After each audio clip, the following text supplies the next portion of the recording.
अस्सलाम वालेकुम। Lecture 3 management accounting का स्टार्ट हो गया जी। अच्छा, मैन्युफैक्चरिंग अकाउंट बनाना सिखाया था और 2 सवाल होमवर्क में दे दिए थे। बनाया नहीं था आपके सामने, मतलब बनाया तो था, ये भी तो मैन्युफैक्चरिंग अकाउंट ही है, बस इसमें डेटा मेरी मर्जी का था। ठीक है, आपको 2 सवाल दिए थे तो क्विकली उनको ज़रा कर लेते हैं। वैसे तो सोल्यूशन उनका IQAP की किताब में मौजूद था। कितने बच्चों ने दोनों सवाल अटैम्प्ट किया आखिरी? अच्छा, फिर IQAP की किताब से सोल्यूशन भी देखा? बाद में देखना, बाद में देखने में कोई हर्ज नहीं है। सोल्यूशन मैंने हराम ज़रूर करार दिया है, लेकिन एक बार मुकम्मल उसको सॉल्व करने तक, ये नहीं कि सारी ज़िंदगी सोल्यूशन देखना ही नहीं, तो पता कैसे लगेगा सही किया या गलत किया। चले देख लेते हैं जी इसको। ये सवाल पढ़ाया था मैंने आपको। अच्छा जी, मैन्युफैक्चरिंग अकाउंट बनाना है ब्यूटी बार्स का। एक नज़र ऐसे हल्का सा सवाल को पढ़ लेते हैं क्विकली। ओपनिंग इन्वेंट्रीज गिवन है, फिर रॉ मटेरियल की परचेज है, डायरेक्ट लेबर है, rent, electricity, office salaries, depreciation for the year office की, फैक्ट्री की, एडवर्टीजमेंट और क्लोजिंग इन्वेंट्रीज है। ठीक है, तो इसमें डायरेक्ट मटेरियल कंज्यूम्ड निकालेंगे, रॉ मटेरियल, डायरेक्ट लेबर होगी, और उसके बाद FOH के अंदर 3-4 चीज़ें आएंगी। ठीक है, तो फॉर्मेट सवाल पढ़ने के बाद हम जो है वो पहले बना लिया करेंगे, तरतीब यही है। ठीक है, और फॉर्मेट कौन सा? वही फॉर्मेट है जो भी आपको दिखाया मैंने। सर आप आ गए, बैठे बैठे, आज मैं पहले आ गया। अच्छा जी, क्वेश्चन नंबर 21, ये है ICAP की एग्जाम्पल 10। ठीक है, नाम क्या है इसका? ब्यूटी बार, ब्यूटी मार्स, चलो जो भी है, मार्स है या बार्स है, सवाल तो वही कोई रहना ना। ठीक है, अच्छा ये नाम ऐसे टॉप पे लिखना चाहिए था, लेकिन चलो मैंने ज़रा जगह बचा ली, बल्कि ना ही बचाए, इतने की जगह बचानी, छोटा सवाल है।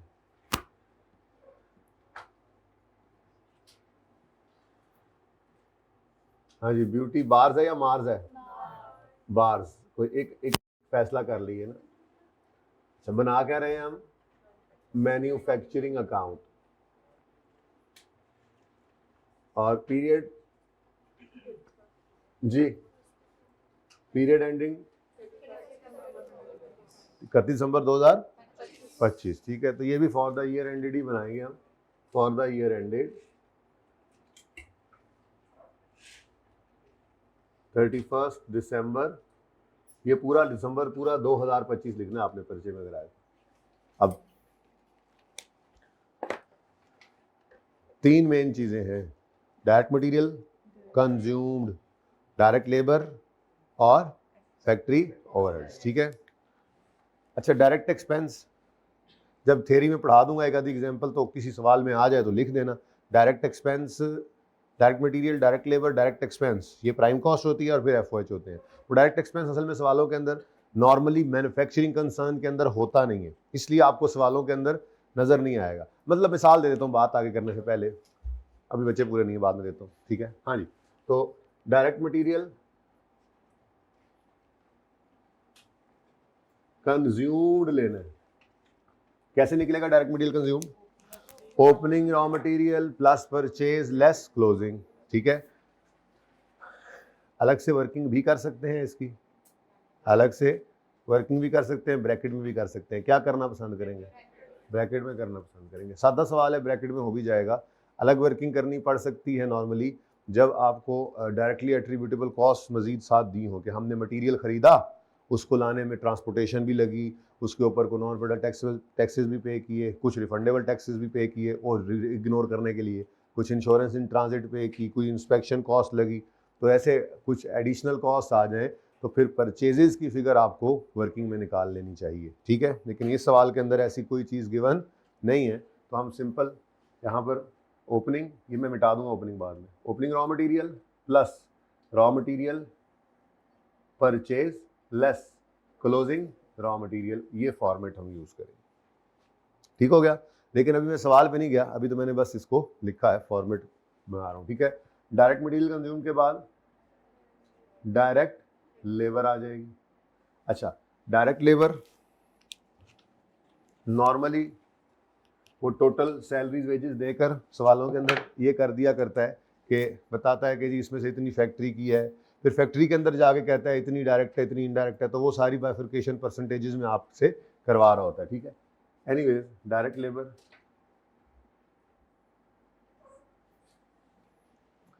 और इन दोनों का टोटल क्या कहलाता है जी, प्राइम कॉस्ट। प्राइम कॉस्ट में किसे ऐड करते हैं जी, फैक्ट्री ओवरहेड्स को। अच्छा, अब फैक्ट्री ओवरहेड्स जो है, मुझे सवाल के अंदर 3 एक आइटम्स नजर आए हैं, आप 4-5 लाइनें छोड़ दिया करेंगे, ऐसे ही 3 नजर आए, 4-5-6 लाइनें छोड़ दी, ठीक है, खुली जगह होती है। फैक्ट्री ओवरहेड्स को टोटल आ जाएगा और ये बन जाएगी टोटल फैक्ट्री कॉस्ट, यानी इस पीरियड के अंदर फैक्ट्री में टोटल जितनी कॉस्ट इनकर हुई वो आ जाएगी। अब ये जो टोटल फैक्ट्री के अंदर कॉस्ट इनकर हुई है इस पीरियड में, अगर तो इसी पीरियड में सारी प्रोडक्ट्स जो हैं वो कंप्लीट हुई, इसी में शुरू हुई इसी में ख़त्म हुई, तो यही कॉस्ट ऑफ गुड्स मैन्युफैक्चर्ड भी है। लेकिन अगर opening closing work in process आ रहा हो तो इसमें एडजस्टमेंट करनी पड़ेगी, उसकी ओपनिंग को ऐड करना पड़ेगा, क्लोजिंग को लेस। समझाया क्लोजिंग से था कि एक वर्क इन प्रोसेस क्लोजिंग में इस वक्त पड़ा है, तो इस पीरियड के अंदर वो तो मैन्युफैक्चर नहीं हुई। आइए आइए भजन आपके लिए आया हूँ, छेती आओ।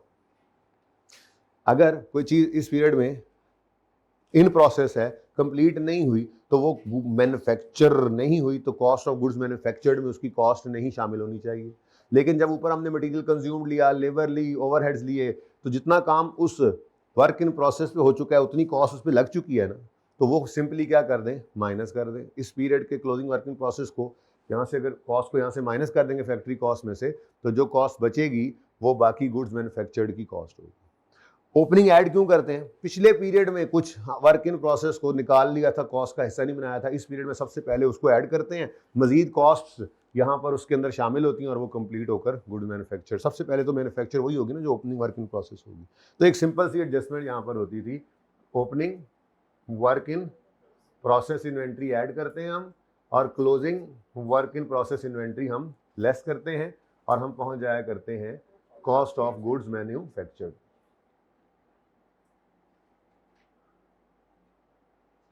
ठीक है जी, ये मैन्युफैक्चरिंग अकाउंट है।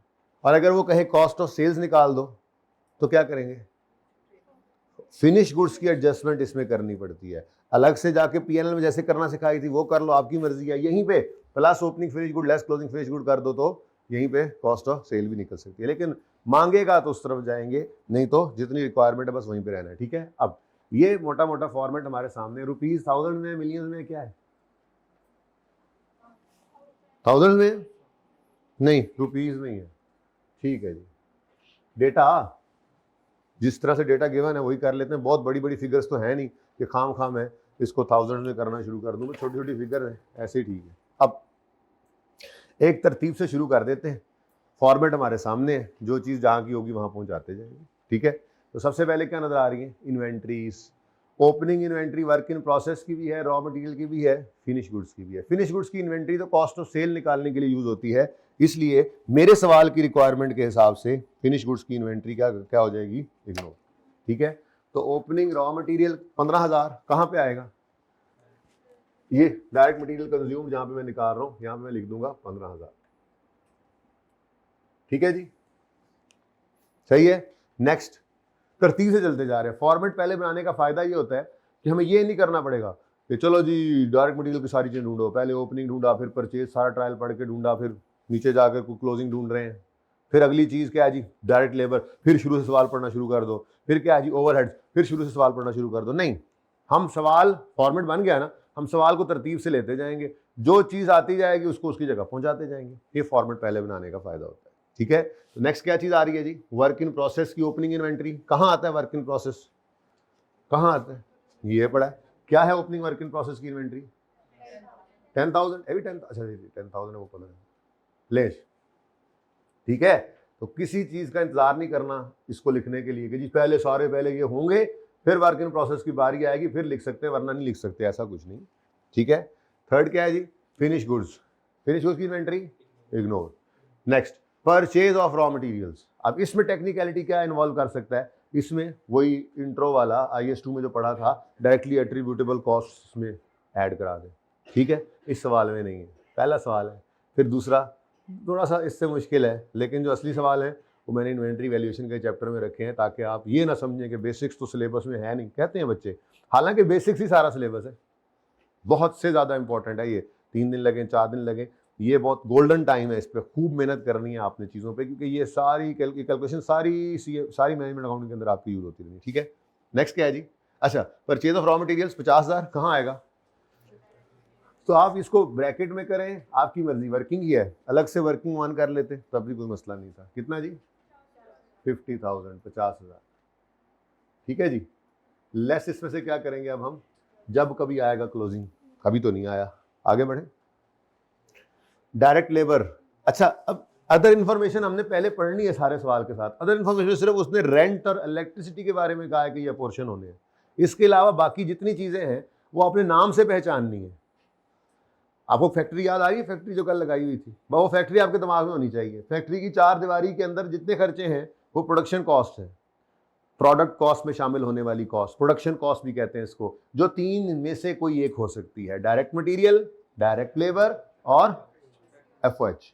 ठीक है, अब फैक्ट्री की 4 दीवारी से जो कॉस्ट निकल गई वो प्रोडक्ट कॉस्ट नहीं है, ठीक है, वो पीरियड कॉस्ट है, वो एडमिन एक्सपेंस हो सकता है, सेलिंग एक्सपेंस हो सकता है, फाइनेंस कॉस्ट हो सकती है, वो मैन्युफैक्चरिंग अकाउंट में नहीं आनी। ठीक है, वो तो जीपी के बाद पीएनएल का आइटम। ओके, सही है ना? चले नेक्स्ट।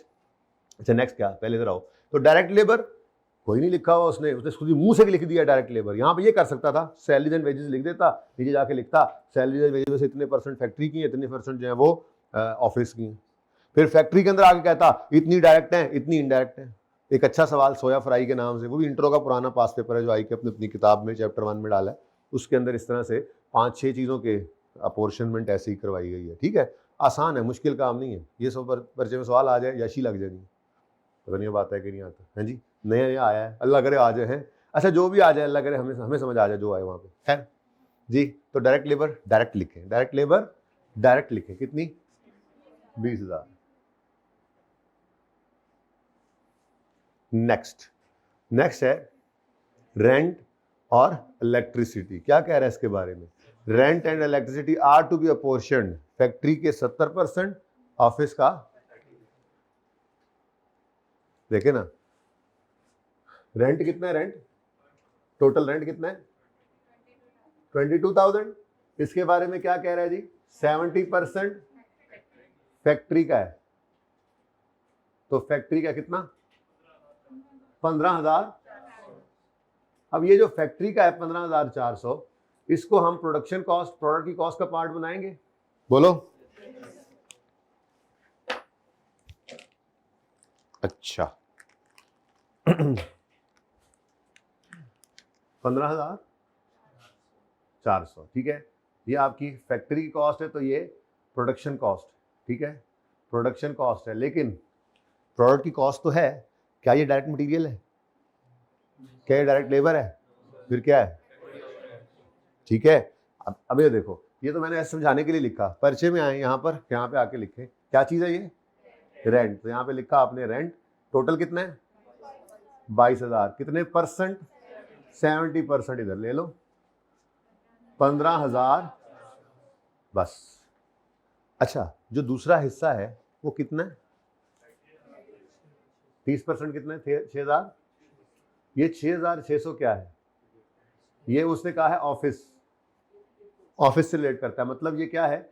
एडमिन एक्सपेंस है। ये एडमिन एक्सपेंस है, तो क्या एडमिन एक्सपेंस मेरी मैन्युफैक्चरिंग अकाउंट के अंदर आता है?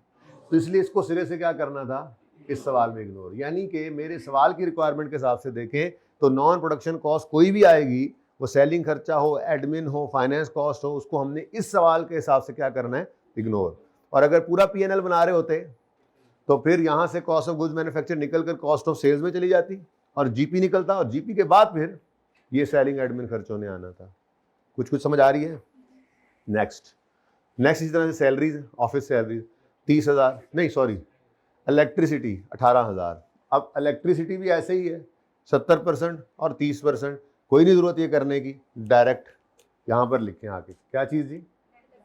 इलेक्ट्रिसिटी 18,000 है, इसका 70% फैक्ट्री की कॉस्ट, अब देखो ना, ये ना मटेरियल ना लेबर, लेकिन है फैक्ट्री की कॉस्ट, तो कहाँ आ गई? FOH। ठीक हो गया? चले, तो इन दोनों कॉस्ट को हमने जो है वो बाइफरकेट कर लिया, पोर्शन कर लिया, तोड़ लिया।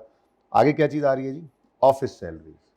ये तो सारी की सारी ही FOH में आ जाएंगी। नहीं FOH में नहीं, सैलरीज है तो डायरेक्ट लेबर है, ऑफिस सैलरीज हैं, ऑफिस सैलरीज हैं। मैन्युफैक्चरिंग कॉस्ट है ही नहीं, प्रोडक्शन कॉस्ट है ही नहीं है, नॉन प्रोडक्शन कॉस्ट है, एडमिन एक्सपेंस है। ये क्या है? तो इसको क्या कर देंगे? सवाल की रिक्वायरमेंट की वजह से इग्नोर कर रहे हैं। बहुत जरूरी था वो जो सफ़ा मैंने जो पेन से लिखा हुआ वो कॉपी किया हुआ है आपके नोट्स में, बहुत इंपॉर्टेंट है वो चीज़। उसी से देख कर वो दिमाग में हो तो पता लगेगा रिक्वायरमेंट क्या है। उसने हमसे एक तरह से प्रोडक्ट कॉस्ट ही मांगी है। मैन्युफैक्चरिंग कॉस्ट क्या है? कॉस्ट ऑफ गुड्स मैन्युफैक्चर्ड, जो चीज़ें बनी हैं उनकी कॉस्ट। तो मैन्युफैक्चरिंग कॉस्ट, प्रोडक्ट कॉस्ट मांगी हुई है, टोटल कॉस्ट नहीं मांगी। मैन्युफैक्चरिंग अकाउंट बनाया ना उसने, ठीक है। नेक्स्ट क्या है? Depreciation for the year. Office की डेप्रीसिएशन, एडमिन एक्सपेंस। हाँ, फैक्ट्री की डेप्रिसिएशन वाली रेलेवेंट है, लेकिन डेप्रीसिएशन ना तो डायरेक्ट मटेरियल है ना डायरेक्ट लेबर है, तो फिर कहाँ आ जाएगी? तो डेप्रीसिएशन ऑफ फैक्ट्री, ये सीधी ही गिवन है 3000। ये मुझे 3 चीजें नजर आई थी, और भी हो सकता है FOH में आ जाए। फिलहाल ऐसी जरा तेजी में देखा तो यही नजर आया, इसलिए मैंने 4-5 लाइनें छोड़ दी। ऐसे ही करेंगे पर्चे में। आप सवाल पढ़ने के बाद पता लगा FOH के अंदर 3-4 चीजें आ रही हैं, 6-7 लाइनें छोड़ दें, कोई बात नहीं, बाकी खाली रहने देना। Next, advertisement. भाई कह रहे थे यहाँ पे क्लास शुरू होने से रिकॉर्डिंग से पहले सवाल कर दिया उसने। भाई रिकॉर्डिंग शुरू हुआ करे तो सवाल किया करो, ऑनलाइन वाले बच्चों के भी सवाल होते हैं। एनीवेज, भाई कहने लगे अगर हमने पम्फलेट जो है वो फैक्ट्री के दरवाजे पे लगाया हुआ है तो भाई फिर भी सेलिंग एक्सपेंस ही है। पम्फलेट किस लिए लगाया है? चीज़ बेचने के लिए। तो पम्फलेट आप अपनी फैक्ट्री वाली सड़क पे लगा दें, आप हेड ऑफिस के माथे पे लगा दें, या आप फैक्ट्री के गेट पे लगा दें, अल्टीमेटली तो आपका मकसद उससे चीज़ को बेचना ही है ना। एडवर्टीजमेंट तो एट डिस्ट्रीब्यूशन सेलिंग एक्सपेंस ही में आएगा, ठीक है। बहरहाल ये तो सीधे से लिखा होता है एडवर्टीजमेंट, ऐसी कोई बात है नहीं थी। खैर चले, advertisement is a selling expense, ठीक है। तो ऑफिस सैलरीज एडमिन एक्सपेंस था, ऑफिस की डेप्रिसिएशन एडमिन एक्सपेंस था, एडवर्टीजमेंट सेलिंग डिस्ट्रीब्यूशन एक्सपेंस है, ये पीरियड कॉस्ट होती है, ठीक है। नेक्स्ट है closing inventory. Raw material, work in process आएंगी, फिनिश गुड्स नहीं। तो रॉ मटेरियल की क्लोजिंग इन्वेंट्री कितनी है? कहाँ पे आ जाएगी? कितना आ गया? चलो बाद में क्लोजिंग वर्क इन प्रोसेस कितना है? 6000। ये क्या हो जाएगा? माइनस। लो जी, सवाल तो अब ख़त्म हो गया है, मतलब डेटा ख़त्म हो गया है सारा। अब बस टोटल करना बाकी है। यहाँ पे FOH का टोटल भी कर लेंगे, ज़रा दूर से आपको नज़र आ जाए। ये तीनों items, direct material, direct labour और FOH, ये 3 ही प्रोडक्ट कॉस्ट के कंपोनेंट्स होते हैं नॉर्मली, ठीक है जी। 54,000 डायरेक्ट मटेरियल कंज्यूम हुआ, 20,000 डायरेक्ट लेबर कॉस्ट पे की, 31,000 आपने FOH इनकर किए। तो टोटल फैक्ट्री में इस पीरियड में कितनी कॉस्ट इनकर हुई? 54 जमा 20 जमा 31 करके बताओ। 105,000। ये टोटल फैक्ट्री की कॉस्ट थी। Opening closing work in process की एडजस्टमेंट की तो कॉस्ट ऑफ गुड्स मैन्युफैक्चर्ड क्या आई? 109,000। कितने बच्चों का बिल्कुल सही था? कितने बच्चों से गलती हुई? क्या गलती हुई? शेयर करें। पढ़ा ही नहीं था, वेरी गुड। सुपर एशिया की वॉशिंग मशीन आपके साथ जाएगी। क्वेश्चन 22 आई कैप की। अब ये कराऊं दूसरा या रहने दूं? चलो जल्दी जल्दी कर लेते हैं यार, क्या फिर 2 ही तो सवाल है, क्योंकि फिर जब इस चैप्टर में जाएंगे तो बुनियाद पड़ी होगी। ये काम करने वाला है ना आगे भी, ठीक है। वहाँ पे 2 दिन लगने थे, वहाँ पे अब 1 दिन लग जाएगा, वही 1 दिन यहाँ पे लगा लिया। ये तरतीब तो चलेगी, ठीक है। तो आई कैप स्टडी टेक्स्ट की एग्जाम्पल नंबर 11 आ गई थी। नाम इसका क्या है? देखते हैं। नहीं किया होमवर्क तुमने? अच्छा, एक ही है? दोनों। इस सवाल में जरा चीजें ज्यादा हैं, ठीक है। जरा एक दफा पढ़ लें इसको quickly. Following balances were extracted from HM's account. For as at 31 March 2025 purchase of raw material, purchase returns आ गई, क्या करेंगे, परचेज में से नेट कर देंगे। कैरेज इनवर्ड, ये किसे कहते हैं, ट्रांसपोर्टेशन कॉस्ट को। इनवर्ड का मतलब हमारा सेलिंग एक्सपेंस हुआ ना, चीजें हम तक लाने के लिए किराया भरा है। आप मसलन मिसाल के तौर पे बचपन में आप जो पढ़ के आए इंट्रो में, आप उस्ताद यूं बताया करते होंगे, मसलन मैं एक मिसाल देता हूँ, आपने यहाँ पर एक बुक शॉप खोली, उर्दू बाजार से आपने 50,000 की स्टेशनरी खरीदी और 5,000 रुपये आपने लोडर रिक्शे वाले को पे किया, वो यहाँ तक ले आया, तो आपको स्टेशनरी 50 में नहीं 55 में पड़ गई। कैरेज इनवर्ड ये इन्वेंट्री की कॉस्ट का पार्ट बनता है, ये डायरेक्टली एट्रीब्यूटेबल कॉस्ट है, ये कॉस्ट ऑफ इन्वेंट्री में शामिल करेंगे, तो परचेजेस के अंदर ऐड करना है कैरेज इनवर्ड। Got it? जी मैं पहले इसलिए पढ़ रहा हूँ, वरना मैंने कहा था पहले सवाल आप पढ़ा करेंगे, ये असल में आपको होमवर्क दे दिया था ना कल, तो आपने खूब अच्छे तरीके से पढ़े होंगे, सवाल अटेम्प्ट भी किए होंगे। कितने बच्चों ने 8 × 1.8 करके 15 मिनटों में इसको कर लिया था? कितनों से 15 मिनट में नहीं हुआ था? हाथ खड़ा करके बताएं। 20 मिनट में हुआ, 15 से ज़्यादा टाइम कितनों को लगा? अब आगे इम्प्रूव करना है इसको, ठीक है इंशाल्लाह। कितनों ने 15 मिनट के अंदर अंदर कर लिया? अच्छा, कितनों ने ये सवाल किया हुआ है? अब ये हाथ ज़्यादा है, कितनों ने ये सवाल नहीं किया होगा? क्यों नहीं किया? कब करना है? पेपरों के बाद? है? एक तो तुमने छुट्टी की, उल्टा तुमने होमवर्क भी नहीं किया। यार ऐसे नहीं करना यार, बड़ा इंपॉर्टेंट लेक्चर था कल।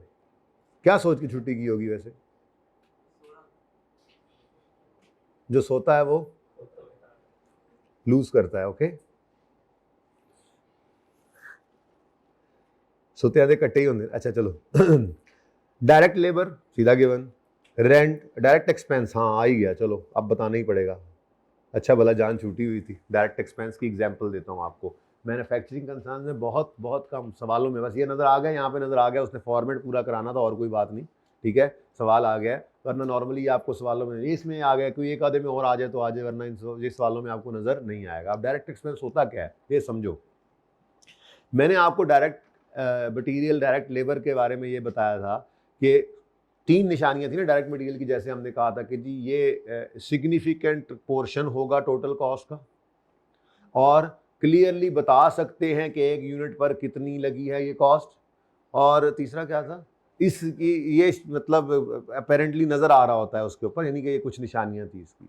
अब मिसाल लेते हैं एक मकान की जो बन रहा है, ठीक है, आपके हमसाए में एक मकान बन रहा है, तो उस मकान के ऊपर क्या क्या खर्चे आएंगे, मसलन मटीरियल खरीद के लाएगा आपका हमसाया, ठीक है, मटीरियल में ईंटें, बजरी, सीमेंट, सरिया, रेत, ये सारा मटीरियल खरीद के लाएगा, ठीक है। फिर वो मिस्त्री मजदूर लगे होंगे, तो लेबर कॉस्ट भी आएगी, डायरेक्ट लेबर ही है, डायरेक्टली इन्वॉल्व है, क्लियरली बता भी सकते हैं कि मिसाल के तौर पे अगर ये 250 दिनों 250 दिहाड़ियों के अंदर वो 7 वाला मकान बना है, तो एक मिस्त्री को अगर 2500 रुपया और एक मजदूर को अगर 1500 रुपया देते हैं, तो क्लियरली निकाल भी सकते हैं कि एक मकान के ऊपर डायरेक्ट लेबर कॉस्ट कितनी आई। बात समझ आ रही? तो इसी तरह से डायरेक्ट मटीरियल हो गया, डायरेक्ट लेबर हो गई, और ओवरहेड्स भी बहरहाल चाहिए होते हैं। मसलन ना आपको पानी चाहिए कंस्ट्रक्शन के लिए, तो एक मोटर, एक मतलब बोर करवा के मोटर लगा दी है और मीटर घर पे लग जाता है। घर बनता है बाद में, मीटर पहले लग रहा होता है, पानी का कनेक्शन पहले दिया जा रहा होता है, तो इनके भी तो बिल्स आएंगे, तो ये क्या है, ओवरहेड्स। तो डायरेक्ट मटेरियल, डायरेक्ट लेबर और ओवरहेड्स घर के ऊपर लग रहे थे। ये तो हो गए तीनों, ठीक है। अब एक वन फाइन संडे मॉर्निंग आपकी आंख खुली कुछ शोर के ऊपर, ठीक है, आपकी जब आंख ज़रा सही से खुली तो आपको ऐसे लगा जैसे कोई ट्रैक्टर चल रहा है, डिग डिग डिग डिग डिग डिग डिग डिग, और साथ ही लोगों की आवाज़ें भी आ रही हैं, हु हा ठस डस डुस डुस ऐसे। आपने खिड़की से जो सर निकाल कर देखा तो साथ वाले मकान का लंटर डल रहा था। लंटर डलते हुए देखा है कभी? पीसीसी डाल रहे थे वो, और वो कुछ मशीनें आई पड़ी थी जो कल रात तक तो नहीं थी, मतलब कल रात नहीं, मतलब कल रात को आ गई होंगी, ठीक है, या सुबह सवेरे सवेरे आई होंगी। वो एक वो पीटर इंजन सा था रेडी के ऊपर, ठीक है, उसके साथ एक लिफ्ट सी है वो, जिसके ऊपर वो मिसाला था एक वो गोल गोल घूमने वाला ऐसे बड़ा था, ठीक है। इस तरह कुछ सामान ऐसा था जो आपको पहले इस घर के सामने नज़र नहीं आया था, और कुछ लोग भी थे, एक पूरी टीम थी। आप भी बड़े इंटरेस्टिंग लगा ये काम, आपने कहा चलो जाके अब थोड़ा तमाशा ही देखते हैं, आंख तो खुल ही गई है जी। तो नमाज पढ़ के आप सो गए थे, आपने कहा था संडे एंजॉय करेंगे, लेकिन वो 8 बजे आकर उन्होंने काम शुरू कर दिया। तो खैर अब आप गए, जाके आपने देखा जनाब, फिर आपने साथ ही पूछा, ठेकेदार वहीं खड़ा था, कॉन्ट्रैक्टर, भाईजान ये आपका अपना सारा सामान? मैंने कहा नहीं नहीं मेरा अपना नहीं है, ये ना पूरी एक टीम है, ये 5-6 लोग जो हैं, और ये इनकी सारी मशीनें, और ये जहाँ कहीं किसी घर का लंटर डलता है ना, तो ये वहाँ जाते हैं, वहाँ पे जाके ये काम कर आते हैं। अच्छा, तो भाई इनको आपने कितने में बुक किया है? जी इनको ना मैंने टोटल 50,000 रुपये दिए, 50,000 रुपये इनको टोटल दिए, 2-3 घंटे का इनका काम है, लाख रुपया दिया है, 5-6 घंटे का काम, मिसाल के तौर पे ये इन्होंने हमसे चार्ज किया है। बंदे भी खुद ही आए हैं, मशीनें भी खुद ही लाए हैं, आज सारा दिन ये यहाँ छत के ऊपर सारा काम कर देंगे, छत तैयार कर देंगे, तो उसके बाद शटरिंग भी इन्होंने की थी, तो इनको लाख रुपया मैंने दिया। अब ये लाख रुपया जो कॉन्ट्रैक्टर ने उस टीम को दिया है, क्या ये डायरेक्ट मटीरियल है? बोलो, क्या ये डायरेक्ट मटीरियल है? वो आए हैं मशीनें लेके, काम करके, क्या मशीनें घर के अंदर फिट करके जाएंगे? नहीं नहीं, अपनी मशीनें काम करके वापस ले जाएंगे। तो क्या ये डायरेक्ट मटीरियल है लाख रुपया? डायरेक्ट लेबर कह सकते हैं इसको? नहीं, ये क्या है? Direct expense. क्यों? ओवरहेड क्यों नहीं कह रहे? डायरेक्ट एक्सपेंस इसलिए कह रहे हैं क्योंकि एक तो सिग्निफिकेंट कॉस्ट है, दूसरा क्लियरली बता सकते हैं एक घर के ऊपर ये लंटर वाली टीम ने कितने पैसे लिए। अगर 10 घर बनाए वो कॉन्ट्रैक्टर, कोई बड़ा कोई छोटा, तो क्लियरली बता सकते हैं इस घर पे जी लाख रुपए टीम को दिया था, इस घर पे 75,000 दिया था, इस घर के ऊपर उन्होंने 1.5 लाख लिया है। तो ये एक ऐसा खर्चा है जो directly attributable to a cost unit नजर आ रहा है। क्लियरली बता सकते हैं कि एक प्रोडक्ट, देखो ना कॉन्ट्रैक्टर के लिए एक यूनिट क्या है? एक घर, एक बिल्डर जो है, कॉन्ट्रैक्टर जो है, उसके लिए एक यूनिट क्या होगा? एक पेन, एक मार्कर? नहीं, वो क्या बना रहा है? मकान। तो उसके लिए एक यूनिट क्या है? एक मकान। तो एक मकान पे कितनी कॉस्ट आई इस इसको सब कॉन्ट्रैक्टिंग कहते हैं, सब कॉन्ट्रैक्टिंग की। तो जी 1 लाख, 1.5 लाख, 2 लाख, क्लियरली बता सकते हैं आप। कॉस्ट भी अच्छी खासी होती है, कोई ऐसे छोटी मोटी कॉस्ट नहीं होती नट बोल्ट वाली। तो ये ऐसी कॉस्ट है जो डायरेक्ट मटेरियल भी नहीं है, डायरेक्ट लेबर भी नहीं है, लेकिन आप डायरेक्टली एट्रीब्यूट कर सकते हैं in full to a cost unit, और सिग्निफिकेंट भी है, इसको क्या कह देंगे? Direct expense. तो पूरा फॉर्मेट क्या है मैन्युफैक्चरिंग अकाउंट का? कंप्लीट फॉर्मेट अगर हम देखें तो वो होता है direct material plus direct labour plus direct expense. लेकिन चूंकि ये आपका नॉर्मली आया नहीं करता सवालों के अंदर, इसलिए ये मैंने आपके कल वाले फॉर्मेट में डाला भी नहीं था। और ये होपफुली ये सवाल आए तो बीच में आ जाए, वरना होपफुली ये सवालों के अंदर आता भी नहीं है। लेकिन चलो अब आ भी जाए तो क्या मसला है, इंतजार करते। कल असल में बताने लगा था, लेकिन फिर मैंने कहा ज़रा रुक जाते हैं, कोई बात नहीं, आने दो, बता दूंगा। थ्योरी पढ़ते हुए सामने आ जाना था, या चलो पहले सवाल में आ गए, इससे अच्छी बात है। ज़रा थ्योरी में से पहले सवाल में कुछ चीज़ आ जाए, मुझे ज़्यादा अच्छी लगती है। कल वाले सवाल में नहीं था, पहले सवाल में नहीं था, इसमें था। तो डायरेक्ट मटीरियल, डायरेक्ट लेबर और डायरेक्ट एक्सपेंस, नॉर्मली ये नहीं आपको नजर आएगा सवालों में। अगर आ जाए तो समझ जाना इसी एग्जांपल से याद करके, कोई ऐसा खर्चा है जो डायरेक्टली एट्रीब्यूटेबल भी है in full to a cost unit, significant cost भी है, लेकिन डायरेक्ट मटेरियल डायरेक्ट लेबर भी नहीं है, तो उसको क्या कह देंगे? Direct expense. इस सवाल में था नहीं, तो ये तीनों मिलकर क्या बनेंगे? चलो अच्छा हो गया, साथ ये भी हो गया। अच्छा जी, तो डायरेक्ट एक्सपेंसेस हो गए। फिर rent, electricity, insurance. Rent, electricity, insurance जो है वो 80-20 करना है, फैक्ट्री और ऑफिस में। कोई मसला तो नहीं होना चाहिए, सीधी सी एडजस्टमेंट। तो इन तीनों के साथ अपॉर्शनमेंट करनी है, साथ साथ आपने पढ़ लेना है, ठीक है ना। तो ये 80-20 है, 80-20 है, वरना वो फिर आखिरी लाइन ना पढ़ने वाला स्टूडेंट कौन सा था? किसने आखिरी लाइन नहीं पढ़ी थी? हाथ खड़ा करें। इसमें भी नहीं पढ़ी थी? वाह, ये सही है, जिथे दिल करे पढ़ ले, जिथे दिल करे छाड़ दे। हैं जी, ऐसे नहीं करना। सवाल को ना, सवाल को क्वेश्चन के क्यू से शुरू करना है, और आखिरी लाइन की आखिरी ब्रैकेट के आखिरी लफ्ज, आखिरी नुक्ते, फुल स्टॉप तक पढ़ना है सवाल को, ठीक है ना। कभी भी ऐसा नहीं करना। अच्छा, फैक्ट्री सुपरविजन सैलरीज, ये तो एडमिन एक्सपेंस है। फैक्ट्री डायरेक्ट लेबर है, डायरेक्ट लेबर नहीं है, डायरेक्ट मटीरियल है। हाँ, जो डायरेक्ट फैक्ट्री का खर्चा है, डायरेक्ट मटेरियल नहीं है, डायरेक्ट लेबर नहीं है, सुपरवाइजर है, पूरी फैक्ट्री के सुपरविजन सुपरवाइजर्स कर रहे हैं। तो किसी एक प्रोडक्ट के ऊपर कितनी एग्जैक्ट कॉस्ट निकली, ये मुश्किल होता है बताना। या निकल भी आए, अगर मुमकिन हो भी कि इतने मिनट हर यूनिट के पास ये खड़े हुए थे, हर गाड़ी को बनते हुए उन्होंने इतनी देर देखा था, तब भी हम इसको रेलेवेंट नहीं समझते कि एक एक यूनिट के ऊपर इसको डालें। अल्टीमेटली प्रोडक्ट की कॉस्ट तो मैन्युफैक्चरिंग कॉस्ट में तो तीनों चीज़ें शामिल होनी है, तो इनडायरेक्ट कॉस्ट को हम कॉस्ट का पार्ट तो बनाते हैं लेकिन वो अलग रख लेते हैं, मतलब वो बस इकट्ठी, बस ठीक है, कॉस्ट का पार्ट अपोर्शन हो जाती है वो, ठीक है। अपोर्शन, ओवरहेड्स अपोर्शन होते हैं, ठीक है, वो देखेंगे अगले चैप्टर के अंदर जाके पढ़ेंगे, ओके। खैर, तो सुपरविजन ये क्या है, एफओएच। ऑफिस सैलरीज ये क्या है, admin. Indirect factory wages, indirect labour, factory cleaning, ना मटेरियल ना लेबर, तो फिर एफओएच। ऑफिस क्लीनिंग, असल में ना रिक्वायरमेंट क्या है, मैन्युफैक्चरिंग अकाउंट बनाना है, और अगर वो कहता पीएनएल बना दो तो फिर ये फैक्ट्री एक्सपेंसेस जीपी के बाद हमारी पीरियड कॉस्ट आ रही होती नेट प्रॉफिट निकालते हुए, लेकिन मैन्युफैक्चरिंग अकाउंट में फिर भी इन्होंने नहीं आना था, ठीक है। गालिबन उन बड़े सवालों के अंदर कॉस्ट ऑफ सेल तक गया एक सवाल में, और एक सवाल में प्रॉफिट भी निकलवाया उसने। जब आवेगा तो देखेंगे सवाल, है जी।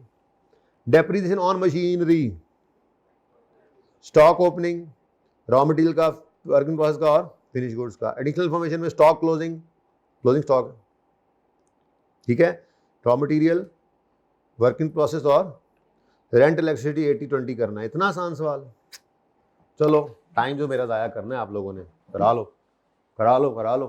कितने एफओएच नजर आए हैं आपको, 1 2 3 4 5 6, 5-6 होंगे, 7-8, 5-6 लाइनें, 7-8 लाइनें छोड़ दो, ठीक है, 7 है, चलो ठीक है। क्या नाम है इसका,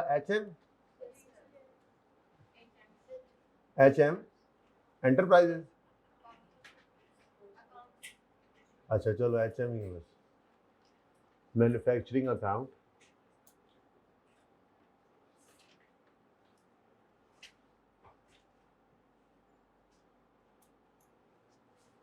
for the year ended 31 March 2025।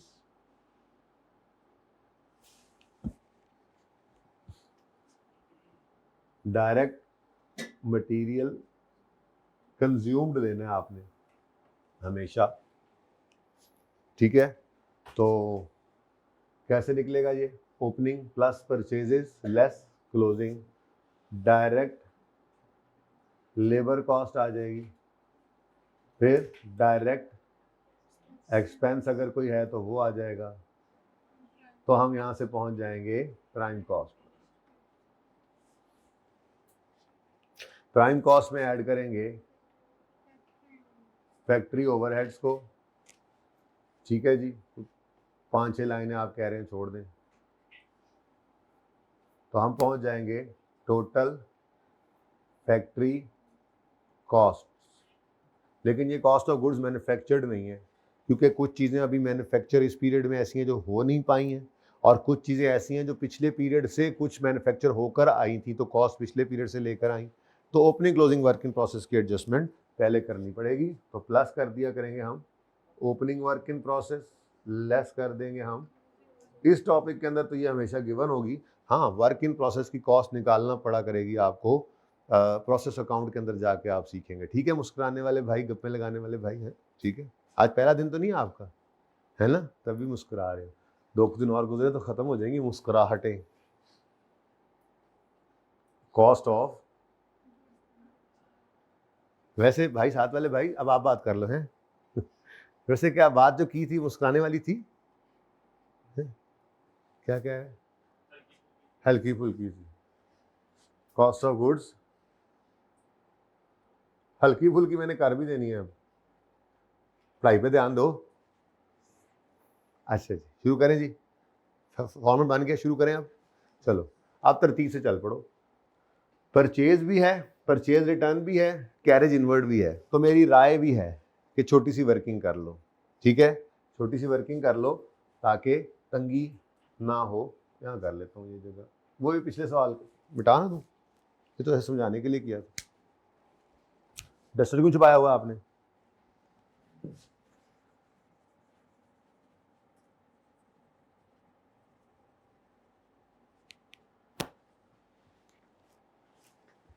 सामने रखूंगा मैं, खबरदार किसी ने छुपाया तो। अच्छा जी, वर्किंग 1 कर लें जी। वर्किंग 1 में हम क्या निकाल रहे हैं जी, cost of raw material purchases, ठीक है जी। बातें नहीं करो भाई, कांड पीछे ना बोलिया करो। अच्छा, कहते हैं ना पंजाबी में, ओ दी कांड भी सुन दी, किसी की तारीफ कर रहे हो तो है अच्छा मतलब, तो मेरी कांड सुन रही है, लेकिन वो तारीफ वाली बात नहीं कर रहा, मैं तो वैसे कह रहा हूँ जी। रॉ मटेरियल परचेज, तो परचेज करने की कॉस्ट यानी जितने का खरीदा वो कितनी थी? परचेज ऑफ रॉ मटेरियल 450,000, 1000 में करेंगे भाई, मैं लिख देता हूँ 1000, ठीक है। परचेज जो रिटर्न हो गई वो इसमें से माइनस कर देंगे, कैरी इनवर्ड इसमें ऐड कर देंगे, ठीक है। तो बस यहाँ पे लिख लेता हूँ मैं रुपीज इन थाउजेंड। तो अब यहाँ वर्किंग में लिखने की जरूरत नहीं है जी। 450 परचेज रिटर्न्स कितनी है? 18 माइनस हो गई, कैरेज इनवर्ड या ट्रांसपोर्टेशन, वही लफ्ज लिखो जो उसने लिखा हुआ है, ज़्यादा बेहतर होता है। कैरेज इन 10, तो उसके अलावा भी कुछ नज़र तो नहीं आया, लेकिन चलो आगे चलने दो, ठीक है। हो सकता है कोई और चीज़ आ जाए इसमें ऐड हो जाए, ठीक है, सही है। आगे जाके एंड पे कह दे कभी, वैसे तो पढ़ के आप फॉर्मेट बनाते हैं, फिर भी टोटल्स एंड पे कर लें तो अच्छा होता है। एंड पे जाके ऐसे एक पॉइंट ध्यान से नहीं पढ़ा, पता ओहो इसमें तो नॉन रिफंडेबल टैक्स, इसमें रिफंडेबल टैक्स पड़ा था परचेज कॉस्ट में, निकालना पड़ सकता है, या नॉन रिफंडेबल पड़ा होगा डालना पड़ सकता है। कोई इंश्योरेंस इन ट्रांजिट का जिक्र कर दे, कोई ऐसी चीज़ कहीं और छुपी हुई निकल आए जो उसमें ऐड होनी है, तो एंड पे टोटल कर लेंगे। वैसे कोई इतना मसला भी नहीं है, पहले टोटल कर दिया, बाद में कोई चीज़ निकला तो लाइन लगाओ, एक चीज़ और लिखो, दोबारा टोटल कर दो, इसमें भी कोई मसला नहीं है। ओके, डर देना रहा करो। डायरेक्ट लेबर डायरेक्ट ही आई है, कितनी?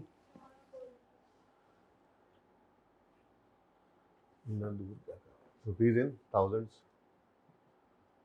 जी, कितना भाई? 400। डायरेक्ट एक्सपेंस इसके बाद नजर आ रहा है, डायरेक्ट एक्सपेंस 60 रुपए का, ये भी डायरेक्ट आ गया, डायरेक्ट एक्सपेंस 60 आ गया।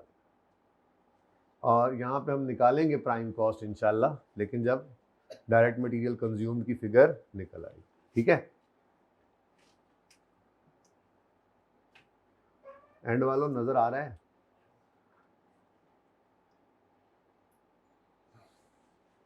नेक्स्ट,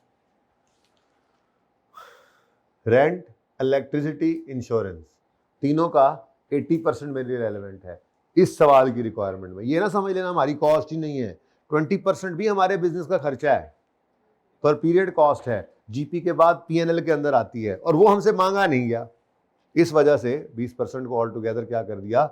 इग्नोर, सवाल की रिक्वायरमेंट के हिसाब से, ठीक है। तो रेंट 35 है, इलेक्ट्रिसिटी 45 है, इंश्योरेंस भी 45 है, तो इनका 80% यहाँ पे ले लेते हैं हम जी। रेंट कितना टोटल? इसका कितना? 80% एफओएच में आ जाएगा, 28।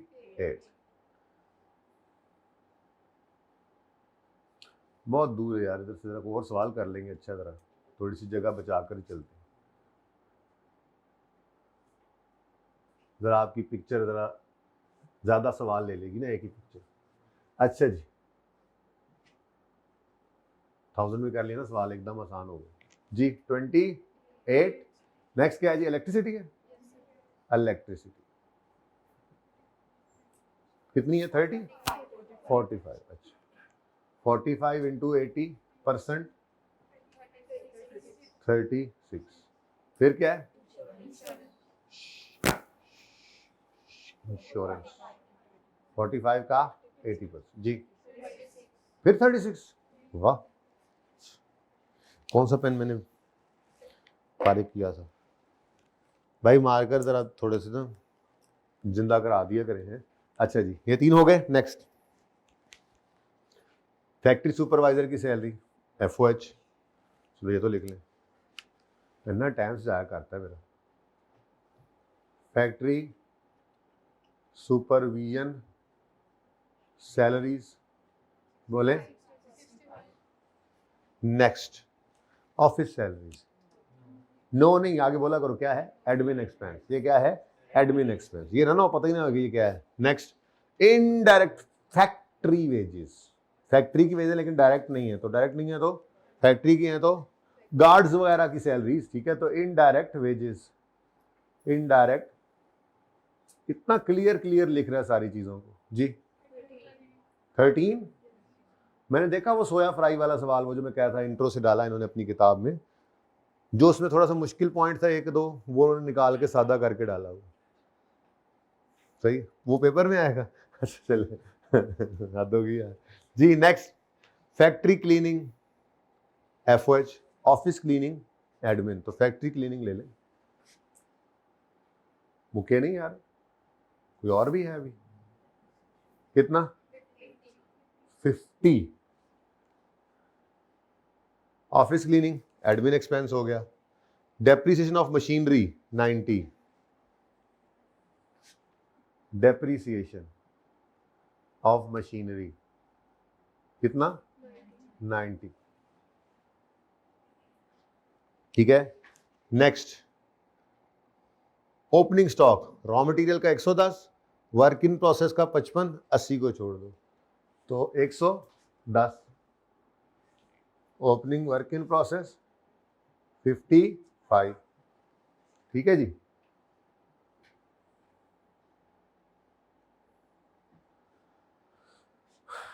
ले जी, अब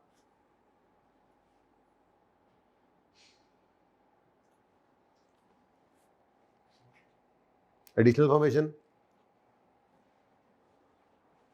एडिशनल इंफॉर्मेशन में क्लोजिंग स्टॉक्स हैं 140 है, 75 है, 170 को छोड़ दें तो 140 क्लोजिंग स्टॉक, 140 रॉ मटेरियल का है ना क्लोजिंग स्टॉक, ये इधर आ जाएगा।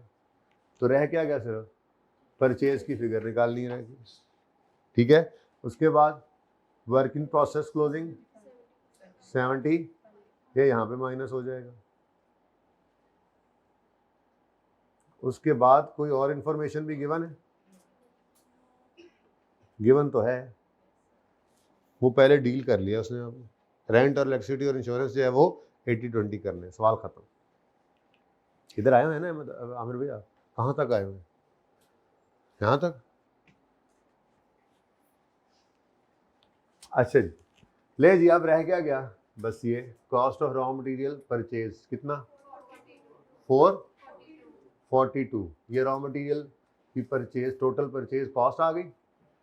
ये इंशाल्लाह इन्वेंट्री के टॉपिक में जाके दोबारा रिवाइज करेंगे IAS 2 में जो पढ़ा हुआ था कि क्या क्या चीज़ें इन्वेंट्री की कॉस्ट में शामिल होती हैं। अभी तो मैं गुजारा चला रहा हूँ, ठीक है, दुनिया गुजारे की जगह। तो 442, 442 वर्किंग नंबर 1 से ये उठाया आपने, ठीक है जी। डन। आंसर 412। जे प्राइम कॉस्ट 872।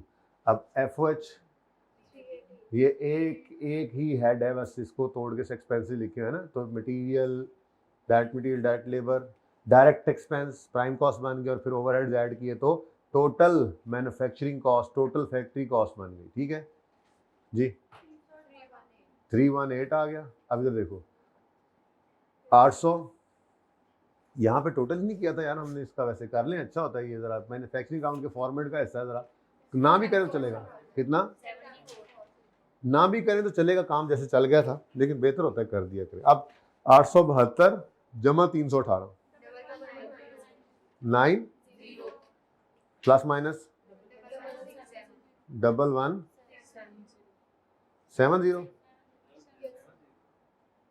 चलो,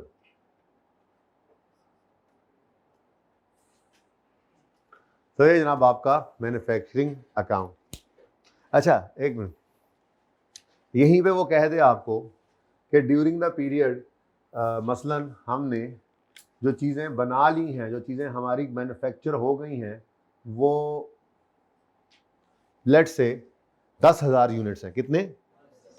तो आपसे सवाल में ये भी पूछ सकता है, एक यूनिट की कॉस्ट कितनी है बताओ, प्रोडक्ट कॉस्ट, प्रोडक्शन कॉस्ट कितनी है, तो बता सकते हो, बिल्कुल बता सकते हो। 1170, 1170 क्या है?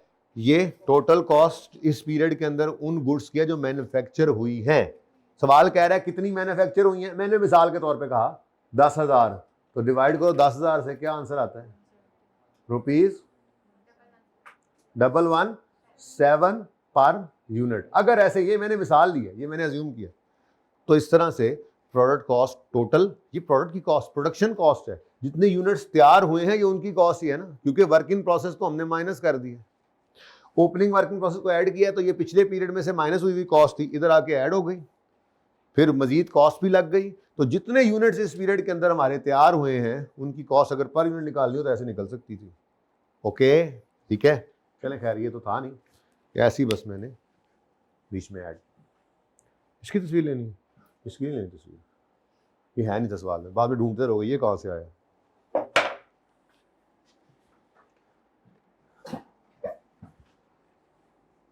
हाँ जी, सही है, ले लो पिक्चर जल्दी से अगर किसी ने लेनी है तो।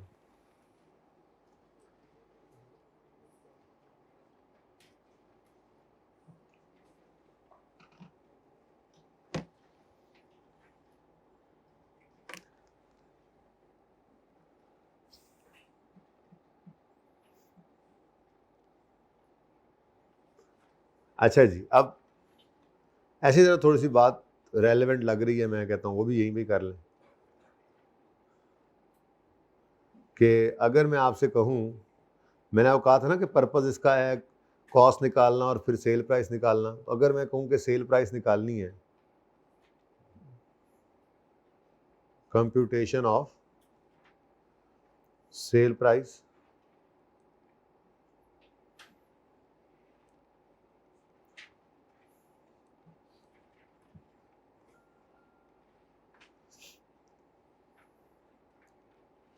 इन अ मैन्युफैक्चरिंग बिजनेस अगर मुझे करना पड़े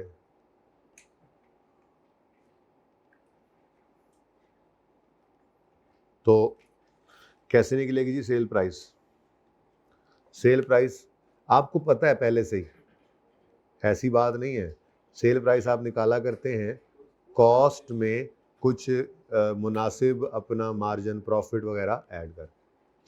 यही वो मार्कअप मार्जिन जो आपने सीखा हुआ है उसकी इक्वेशन भी होती थी, मैं भी ज़ाहिर है यहाँ पे सिखाऊंगा, बेसिक्स में रखे हुए हैं मैंने छोटे छोटे सवाल। क्वेश्चन 20 देखे ना, 21 से पिछला सवाल 20 क्वेश्चन नजर आ रहा है आपको, 20 है ना, जिसमें परसेंटेजेस के छोटे छोटे सवाल है, तो ये करेंगे, इसमें मार्कअप मार्जिन भी आएगा, तो ये इक्वेशन दोबारा लिखेंगे भी सही। एनीवेज, कॉस्ट के अंदर हमने पढ़ लिया है, कॉस्ट के अंदर दो तरह की कॉस्ट होती हैं, प्रोडक्ट कॉस्ट और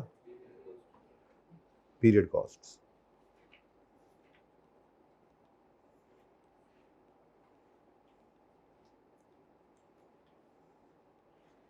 अच्छा, अब आगे फिर प्रोडक्ट कॉस्ट के अंदर डायरेक्ट मटेरियल कॉस्ट होती है, डायरेक्ट लेबर कॉस्ट होती है और एफओएच की कॉस्ट होती है। और पीरियड कॉस्ट के अंदर सेलिंग एक्सपेंसेस होते हैं, एडमिन एक्सपेंसेस होते हैं और फाइनेंस कॉस्ट होती है। तो अगर वो आपसे कहे सेल प्राइस निकालो तो कॉस्ट के अंदर प्रोडक्ट कॉस्ट भी होनी चाहिए, पीरियड कॉस्ट भी होनी चाहिए। ज़हन में रखना, ये ज़रा चीज़ें हैं छोटी छोटी हैं, बड़े सवालों में जाके फिर यहाँ पे मसला आ रहा होता है, तो हम बेसिक्स में ही इन चीज़ों को पक्का करके चलेंगे, पता हो हमें प्रोडक्ट कॉस्ट क्या है, पीरियड कॉस्ट क्या है, टोटल कॉस्ट किसे कह रहे हैं, वही वाला टेबल जो मैंने आपको बताया। ठीक है, तो अगर कोई मुझसे कहे सेल प्राइस को एक लाइन में बता दो कैसे निकलती है सेल प्राइस अगर निकालनी, तो मैं कहूँगा यार मसला ही कोई नहीं, डायरेक्ट मटेरियल कॉस्ट, कुछ बातें बताना चाह रहा हूँ यहाँ पे, फिर डायरेक्ट लेबर कॉस्ट और फिर एफओएच की cost.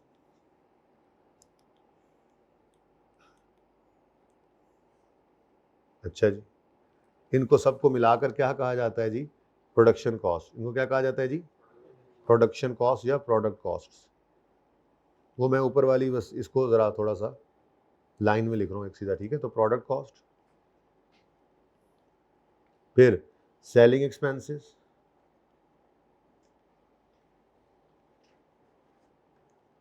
Selling cost plus admin cost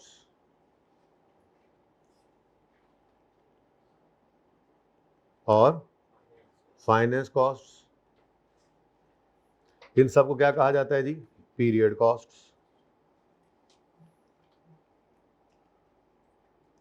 लेकिन ये तो सारी कॉस्ट हो गई ना, हमसे प्रॉफिट मांगा गया तो क्या कर दोगे, सॉरी सेल प्राइस मांगी गई तो क्या कर दोगे, बस इसके अंदर प्रॉफिट को ऐड कर दो तो ये सेल प्राइस निकल आएगी। ये पर यूनिट कॉस्ट भी हो सकती है, टोटल में भी निकल सकती है। ठीक है, सही है। बस बताना ये चाह रहा था कि इन दो को प्राइम कॉस्ट भी कहा जाता है। चलो इसमें डायरेक्ट एक्सपेंस भी आ जाता है, लेकिन बहरहाल इन दो को क्या कहा जाता है जी, प्राइम कॉस्ट। और एक और चीज भी पता होनी चाहिए, वो है ये दोनों, हाँ जी, डायरेक्ट लेबर और एफओएच को अगर कंबाइन करके कोई नाम दिया जाए तो इसको कहा जाता है कन्वर्जन कॉस्ट, यानी कि मटेरियल को कन्वर्ट करने की कॉस्ट इनटू फिनिश गुड्स, तो कन्वर्जन कॉस्ट। ठीक है जी, तो ये भी कुछ नाम आपको पता होने चाहिए। तो product cost plus period cost plus profit, ये क्या बनता है जी, सेल प्राइस। ठीक है, ये ऐसी तरह दिल कर रहा था कोई गपशप लगा लूँ थोड़ी सी, तो ये वो गपशप ही थी। कोई मसला तो नहीं आया है सारी बात को समझने में, ये कहीं ना कहीं ज़िंदगी में आगे काम आ ही जाती है बात। डिसीजन मेकिंग में जाके सेल प्राइस निकालनी होती है, तो ये बहरहाल चीज़ें याद रखने वाली हैं। ठीक है, बिजनेस की प्रॉफिटेबिलिटी निकालनी है ना, तो बिजनेस के खर्चे सारे ही हैं, प्रोडक्ट कॉस्ट भी है बिजनेस का ही खर्चा है, पीरियड कॉस्ट भी बिजनेस का ही खर्चा है। अगर मैंने प्रॉफिटेबिलिटी निकालनी है तो मुझे प्रोडक्ट बनाने की कॉस्ट भी कवर करनी है सेल प्राइस से अपनी, और उसको बेचने की और एडमिनिस्ट्रेशन की कॉस्ट भी, सारे बिजनेस की कॉस्ट उसमें से कवर करनी होती है। लेकिन बस ध्यान रखना है सवाल के अंदर मांग क्या रहा है, इसको ध्यान से देखना है। वो प्रोडक्ट कॉस्ट सिर्फ मांग रहा है, वो सिर्फ पीरियड कॉस्ट मांग रहा है आपसे, वो टोटल कॉस्ट आपसे कह रहा है कि निकाल के दो। ये सारी चीज़ें क्लियर होनी चाहिए, क्लियर होंगी तो मसला कोई नहीं है, टॉपिक में मसला नहीं होता, फिर आप रिक्वायरमेंट ही समझ नहीं आ रही होती बस।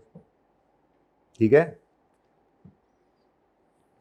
कितने बजे तक क्लास है, बस कुछ दिन, अभी कुछ थोड़े दिन लगेंगे। अभी स्टार्टिंग टाइम याद हो गया मुझे, आज मैं टाइम पे आ गया हूँ। अभी एंडिंग टाइम 1-2 दिन में इंशाल्लाह हो जाएगा यार, 9-10, 9 या 10, नहीं 9 या 10, चांद ये पानी। अच्छा जी, चलें जी, अब कुछ और सवाल भी आपको होमवर्क में दिए थे, वो भी आपने कर ही लिए होंगे, है ना। ज़रा क्विकली इनको भी कर लेते हैं, जज़ाकल्लाह भाई, और उसके बाद फिर हम जो है वो इंशाअल्लाह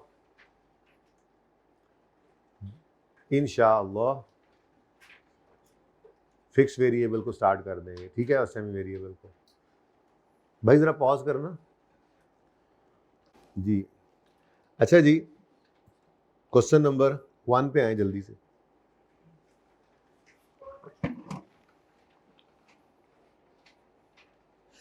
सिंपल है सवाल है, सिर्फ आपका हाथ मजीद सीधा करने के लिए इन चीज़ों पर। कैलकुलेट करें total production cost, product cost. अब ये पक्का करो, मैं दूसरे बिहेवियर पे जा रहा हूँ, फिक्स वेरिएबल सेमी वेरिएबल वो समझाना है मैंने। भाई बोर्ड भी मिटा दें, अब बोर्ड भी मिटा दें, ठीक है ना, इसलिए इसको पक्का करो। मैच कल किसने देखा है, एक बारी तो मैं फिर समझा टाइम ज़ाया हो गया। यानी कि टाइम भी ऐसे ज़ाया करवाते हैं ना कि पूरी बॉलिंग सही कर ली, चलो एंड में थोड़ा सा निकल गया था 5 आउट करने, लेकिन बहरहाल बॉलिंग अच्छी कर ली, स्टार्ट अच्छा कर लिया, जब बंदा फील कर रहा था कि नहीं यार आज टाइम ज़ाया नहीं हुआ, चलो एकदम से वक्त बदल दिया, जज्बात बदल दिए, हालात बदल दिए, फिर अल्लाह अल्लाह करके बस। अब आज बांग्लादेश हार गया और पाकिस्तान जीत गया अगला मैच अपना, तो फिर इंडिया नाल खेलना पैना। असल में हम असल लड़ाई में ठीक लड़ते हैं यार, ये मैच मूच हमारे बस की बात नहीं है मुझे लग रहा है। Alpha company produces chargers. अच्छा जी, cost accountant of company determine that company spend ₹12 million on direct material, 2 million on direct labor cost and incurred 8 million of factory overhead cost to complete 10,000 chargers। कहता है total production cost निकालो। सुभान अल्लाह, ये कोई सवाल है, चलो कर देता हूँ। फिर लिख जो दिया, ये इलस्ट्रेशन है ना, पहला सवाल तो ऐसे ही होता है, ज़िंदगी का पहला सवाल कर रहे हैं आप, समझे। वो तो मैन्युफैक्चरिंग अकाउंट पहले करवा गया मैं, माजरत, वरना पहला सवाल तो यही था ना, देखो प्लान के मुताबिक तो समझाने के लिए कि हाँ जी प्रोडक्ट की कॉस्ट में क्या होता है, तो ये सारी चीजें प्रोडक्ट की कॉस्ट के अंदर ही है, ठीक है। तो टोटल प्रोडक्शन कॉस्ट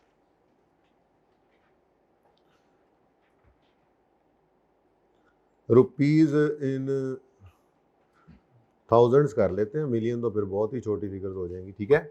अब क्या है जी, डायरेक्ट मटेरियल कॉस्ट है, डायरेक्ट लेबर कॉस्ट है, ठीक है, सवाल करने वाला था नहीं वैसे इतना कुछ पढ़ने के बाद। हाँ, अगर पहले हमने वो ना किया होता ना मैन्युफैक्चरिंग अकाउंट, तो फिर ये कल स्टार्ट में पहला सवाल हो रहा था तो फिर आपको ज़रा अच्छा लगता। खैर चलें, आप कर दें, क्या हो सकता है, सोल्यूशन भी तो नहीं। 12,000 डायरेक्ट लेबर कॉस्ट, 2,000 और एफओएच की कॉस्ट 8,000 और टोटल प्रोडक्शन कॉस्ट 22,000। अब हाँ, ये हो सकता था कि वो कहता, नहीं मांगा ना शायद उसने, वो ये कह सकता था यार एक चार्जर कितने का पड़ा, ज़रा ये तो बता दें, हो सकता था ना जी, पर चार्जर कॉस्ट कितनी है।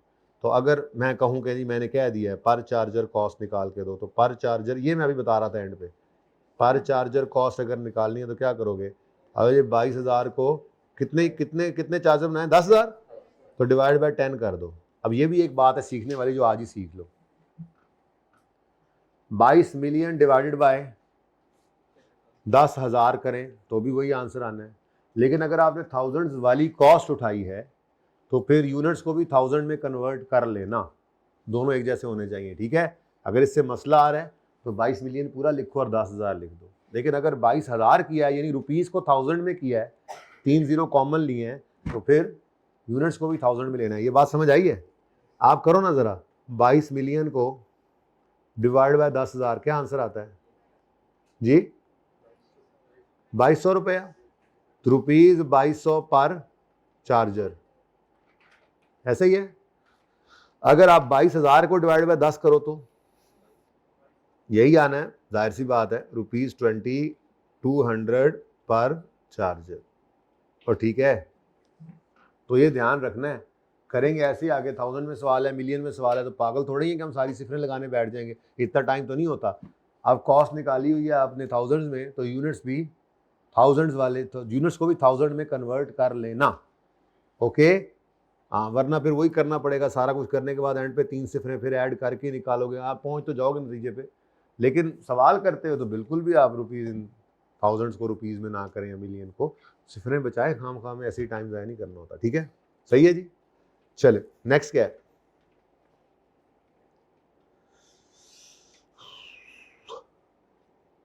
Arshad Limited is a furniture manufacturer. During the month ended 10,000 tables were manufactured and sold with following costs incurred. 1,000 tables बनी है जी, wood costing 12 million was used. असल सवाल शुरू हो रहे हैं 5वें से ही, हाँ चलो फटाफट करो फिर इसको। Wood costing 12 million was used to manufacture table and would be considered as direct. Wages of carpenter were 2 million, factory guards were paid salary of 0.5 million to look after.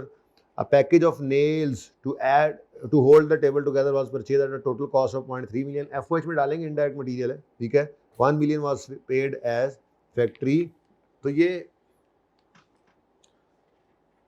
Question number 2, बल्कि यहाँ कर लें question number 2 जी। Requirement ज़रा पढ़ लें, requirement पहले पढ़नी ज़रूरी होती है। कैलकुलेट करो total production cost of tables, फिर इसे पर यूनिट नहीं कहा, तो अब मैं पर यूनिट निकालूंगा भी, ठीक है। तो टोटल प्रोडक्शन कॉस्ट, असल में ना बड़े लेवल का मैन्युफैक्चरिंग अकाउंट जो हमने बना लिया वो यही तो था, ये छोटे लेवल का समझो मैन्युफैक्चरिंग अकाउंट ही बन रहा है। क्या ख्याल है? सबसे पहले क्या नजर आ रहा है आपको? Direct material cost. कितनी है direct material cost? 12 rupees in million ही करो, 12, जल्दी जल्दी करो। अब डायरेक्ट लेबर कॉस्ट कितनी है? 2 मिलियन, ठीक है जी, ये आ गई हमारी प्राइम कॉस्ट। फिर उसके बाद FOH की कॉस्ट जो है उसके अंदर बाकी सारी चीजें डालते जाओ। Security guard FOH, package of nails ये इनडायरेक्ट मटेरियल है FOH, और फैक्ट्री रेंट ये भी आपके FOH हैं। तो फटाफट FOH के अंदर ये 3 आइटम्स लिखो, इनडायरेक्ट लेबर लिख दो, सिक्योरिटी गार्ड इनडायरेक्ट लेबर ही होती है ना, मतलब डायरेक्टली इन्वॉल्व नहीं है लेकिन फैक्ट्री का मुलाजिम है, ठीक है। उसके बाद रेंट एंड यूटिलिटीज़ है, बल्कि इनडायरेक्ट मटेरियल भी है, सॉरी नेल्स वाला वो भूल गया मैं, इनडायरेक्ट मटेरियल नेल्स एटसेट्रा। जी कितना था, गार्ड की सैलरी कितनी थी? 0.3 नहीं था, अच्छा वो 3 दूसरा है, ओके हाँ वो आगे पीछे हो गया, चलो खैर। उसके बाद रेंट एंड यूटिलिटीज़,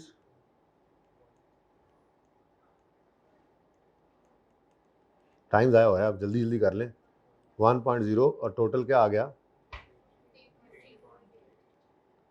ठीक है जी। अच्छा अब अगला सवाल मैं देखता हूँ, अगर कोई काम का हुआ तो ठीक है, वरना क्या, अब इतना कॉन्फिडेंस होना चाहिए, क्या सोल्यूशन अब उसका देख लेते हैं। अगला तीसरा सवाल, हुश पुपीज प्राइवेट लिमिटेड, अच्छा हुश पुपीज जूता अच्छा होता है इनका, private limited produced 5000 shoes in recent month ended 31 December 23. Following further details are available. HPPL spent rupees 8492 on all direct material for the shoes including foam, rubber, various fabrics. तो direct material क्या है जी? 8492. 2400 was paid as wages for regular employees who are engaged in manufacturing. तो direct material आ गया और ये direct labor हो गई. HPPL also incurred following costs: 2 lakh on glue, 2,20,000 on shoe molds, 3,20,000 on wages of salary factory security guard, 8,75,000 on shipment of shoes from factory to outlets. ये नहीं आएगा, ठीक है। ये क्या है? सेलिंग एक्सपेंस, डिस्ट्रीब्यूशन एक्सपेंस कह लें इसको। चीज़ बन गई है, उसको शोरूम तक पहुंचाना, मुल्क के मुख्तलिफ शोरूम्स तक पहुंचाना, किस लिए? ताकि उसको बेच सकें। ये सेलिंग एक्सपेंस है, इसको इग्नोर करना है। फिर 1,20,000 ऑन अदर मैन्युफैक्चरिंग ओवरहेड्स, बिल्कुल ठीक है, ये भी आएगा, ठीक है। तो ये 3 चीज़ें, 4 चीज़ें हो गई ना, 4 हो गई, ठीक है। इनका टोटल ये क्या बनेगा? FOH, ठीक है। A loan of 5 million was borrowed from bank at an annual interest rate of, तो 5 मिलियन इंटू 10%, ठीक है जी। बोरो किया है तो नहीं बताया, साल के पहले दिन से, आंसर क्या आता है? 5 मिलियन का 10% जी, ये 5 लाख क्या है जी? इंटरेस्ट एक्सपेंस, फाइनेंस कॉस्ट है, बिल्कुल खर्चा है, लेकिन उसने हमसे कहा है प्रोडक्शन कॉस्ट निकालो, तो इग्नोर कर देंगे। ये भी क्या हो जाएगा? इग्नोर। है तो सही ये कॉस्ट, लेकिन ये प्रोडक्शन की कॉस्ट नहीं है, ये पीरियड कॉस्ट है। 10,000 यूनिट्स बने, चाहे 1,000 शूज़ बने, चाहे 5,000 शूज़ बने, बैंक ने ये इंटरेस्ट लेना ही लेना है, ठीक है। तो next, basic salary of 15 lakh plus commission of 8 lakh was paid to salesmen working at different outlets. तो इसको करने की जरूरत है सवाल? चौथे पे आओ जल्दी से। अब यार ये भी सवाल करने वाला थोड़ा ही है, सवाल ये करवाता हूं मैं, ये अच्छा सवाल है, ये दिया था होमवर्क में, 5वां नहीं दिया था? दिया था 5वां 6वां 6वें तक दिया था। ऐसे ना करो, कौन कौन कह रहा था नो सर? जरा बताओ, जरा हाथ खड़ा कर। शर्म तुमको मगर आती है? थोड़ी थोड़ी, कैसा थोड़ी थोड़ी आती? बंदा ढीठ होना चाहिए, शर्म आनी जानी चीज़ है। Alpha limited has to submit a bid for special order. Decision making के अंदर ये काम करेंगे हम जाके इंशाल्लाह। पहला चैप्टर ये रेलेवेंट कॉस्टिंग प्रिंसिपल्स में ये काम किया करेंगे, ठीक है। To supply 10,000 units of ceramic salad bowls. Following information pertains to its total estimated costs. Direct material, direct labour, factory overheads would be 120% of direct labour cost. इसका क्या मतलब है, कोई समझा दे? वैसे तो FOH का चैप्टर पढ़ेंगे इंशाल्लाह तसल्ली से, लेकिन फिर भी बता दें जी। जितनी डायरेक्ट लेबर कॉस्ट होगी ना, यानी अगर 10,100 रुपया डायरेक्ट लेबर कॉस्ट है, तो फिर FOH की जो कॉस्ट होगी वो उसका 120% है। मतलब इसको 1.2 कर दें या 120% कर दें, जो भी कर लें, 120% कर दें, मल्टीप्लाई इसको, आंसर क्या आता है? 1/2। तो ये आपका क्या आ गई? FOH की कॉस्ट। डायरेक्ट नहीं दी उसने, लिंक कर दी। ये भी एफओएच के चैप्टर में पढ़ेंगे। कोई मसला है तो बताओ। यानी वो ये कहना चाह रहा है मसलन कि अगर 100 रुपया लेबर को पे करते हैं तो उतनी देर में जो मशीन चलती है वो 120 रुपए की बिजली या फ्यूल खा जाती है। तो अगर 200 रुपया लेबर को पे करेंगे तो 220 रुपए का ओवरहेड लग जाएगा। 300 पे करेंगे तो सॉरी 120% है, ठीक है। तो 200 करेंगे तो 200 रुपये लेबर को देंगे तो यानी 2 घंटे अगर लेबर ने काम किया तो मशीन 2 घंटे चल के मसलन मशीन 2 घंटे चल के कितना खर्चा कर देगी? 240, 120% है। अगर 300 रुपया 3 घंटे मसलन लेबर ने काम किया, उसको 300 रुपये दिए तो मशीन ने इतनी देर में कितनी बिजली खा जानी है? 360। इसका मतलब होता है 120%। समझ आई? अच्छा, समझ ना आया कर तो पूछ लिया करो ना। कब पूछोगे? अभी क्लास में यही मौका है, अभी आज ही पूछने का मौका है। तो समझ आई सबको? अच्छा, in order to set bid price company wishes to add profit markup of 20% on total production cost. ठीक है जी। तो एस्टिमेट करो, कर ही लेते हैं, अच्छा सवाल लग रहा है जरा। एस्टिमेट करो production cost of special order. हाँ भाई, प्रोडक्शन कॉस्ट ए पार्ट है ना? अब बोलो, यानी टोटल प्रोडक्ट कॉस्ट ही निकाल मांग रहा है वो, टोटल प्रोडक्शन कॉस्ट। इसके अंदर डायरेक्ट मटेरियल आ गया, मुख्तलिफ चीज़ें बस यहाँ पे पक्की करवाई गई आपको। यानी जो कुछ कल मैंने पढ़ाया था इन सवालों में बस वही कुछ चीज़ जरा ना आपको पक्का करवाया गया था और कुछ नहीं था। 5वां सवाल जाके फिर थोड़ा टेक्निकल बनता है। वो जो मैंने एक डिब्बा नहीं छोड़ा था, मैंने कहा था अच्छा सवाल कर लेंगे फिर आपको पढ़ाऊंगा, वो डिब्बा वहाँ पे समझ आएगा 5वें सवाल में। मुश्किल नहीं है वो भी, ठीक है। तो रुपीज़ के अंदर जनाब बना दें। डायरेक्ट मटीरियल कॉस्ट कितनी है जी? 7500 थी I think, 7500। Direct labour cost 10100 और एफओएच की जो कॉस्ट है वो इसी से निकलनी है। 10100 इंटू 120% कर लो या इंटू 1.2 कर दो, बात एक ही होती है। पता है ना इस बात का? थोड़ी बहुत तो परसेंटेज निकालनी आती होंगी उम्मीद है, बाकी सिखाऊंगा भी सही जी। 12120। अब टोटल क्या बन गया? 29। ठीक है, ये जनाब पहली रिक्वायरमेंट पूरी होगी। आगे कहता है एस्टिमेट करो prime cost of special order. अब मैं ये अलग से नहीं कर रहा, प्राइम कॉस्ट कैसे बनेगी? प्राइम कॉस्ट कैसे बनेगी? डायरेक्ट मटेरियल और इन दोनों को टोटल कर दोगे तो प्राइम कॉस्ट निकल आएगी। ठीक है, ये बी रिक्वायरमेंट यहाँ से आप बना लेंगे। तीसरी रिक्वायरमेंट क्या है? एस्टिमेट करो conversion cost of special order. Conversion cost कैसे बनेगी जी? यही तो अभी पढ़ा के आ रहा हूँ, ये मैंने कल बता भी दिया था थोड़ा सा। ठीक है, तो कन्वर्जन कॉस्ट कैसे बनेगी जी? लेबर और एफओएच मिला देंगे तो। ठीक है, ये मैंने फिर अब अलग अलग 2 और रिक्वायरमेंट्स नहीं की, कोई मसला तो नहीं। चलो आखिर में कहता है एस्टिमेट करो बिड प्राइस, यानी जो हम कोट करेंगे, एक ऑर्डर आया है हम कोट करेंगे उसके लिए जो प्राइस, सेलिंग प्राइस, ठीक है, वो एस्टिमेट करनी है। अब अगर सेलिंग प्राइस निकालनी है तो क्या करना पड़ेगा? हाँ, टोटल कॉस्ट के अंदर। अब सवाल के अंदर टोटल कॉस्ट नहीं है, टोटल उसने वैसे भी क्या कहा है, सेल प्राइस हमने क्या कोट करनी है? टोटल प्रोडक्शन कॉस्ट के ऊपर 40% प्रॉफिट ऐड करके। ठीक है, तो ये जनाब आपका डी रिक्वायरमेंट है, ये मैं करा देता हूँ। बिड प्राइस, ये नई चीज़ जरा आ गई। ठीक है, लेकिन इंशाल्लाह इसमें भी मास्टर्स कर लेंगे आप, उम्मीद है जब पहुँचेंगे मौके पे आएंगे। अभी तो बस बेसिक्स करते हो, थोड़ा सा ऐसे गपशप लगाते लगाते ये काम सारे होते जा रहे हैं जी। बच्चों, टोटल प्रोडक्शन कॉस्ट आपको मिलेगी कहाँ से? हैं, कहाँ से मिलेगी? ये ऊपर पार्ट ए से मिलेगी, 29,720। इसमें क्या कर दो? ऐड कर दो प्रॉफिट। अच्छा, अब जो प्रॉफिट है ना जी, प्रॉफिट वो उसने कहा है 40% ऑन कॉस्ट हो, तो ये तो बहुत सिंपल है, 29,720 के ऊपर 40% लगा दें। नहीं, ऐसे ही करेंगे, आप वैसे भी करके देख लें। आपने बचपन में मार्कअप मार्जिन पढ़ा था, अभी पढ़ाना है वैसे आपको, C plus P is equal to ऐसे, cost plus profit equal to sale, ही होता है ना। अब मार्कअप ऑन कॉस्ट 40% ऐड करना है तो ये इक्वेशन बनती है। अब आपको गिवन क्या है सवाल में? कॉस्ट। आप प्रॉफिट निकालना चाह रहे हो तो आप क्या करोगे? 29,720 को डिवाइड करोगे 100 से, मल्टीप्लाई करोगे 40 से, तो इसी को तो 40% कहते हैं। मैंने सीधा कह दिया था, बस जब तक मार्कअप मार्जिन रिवाइज नहीं होता मैं तो सीधा कह दिया था कि सीधी कॉस्ट के ऊपर 40% लगाओ। 29,000 प्लस, जरा छोटा करके लिख लेते हैं ना, 29,720 के ऊपर 40% लगाओ और ऐड कर दो इसको कॉस्ट में। ये मैंने डायरेक्ट बोल दिया था। अब ऐसे भी करेंगे तो आंसर वही आएगा।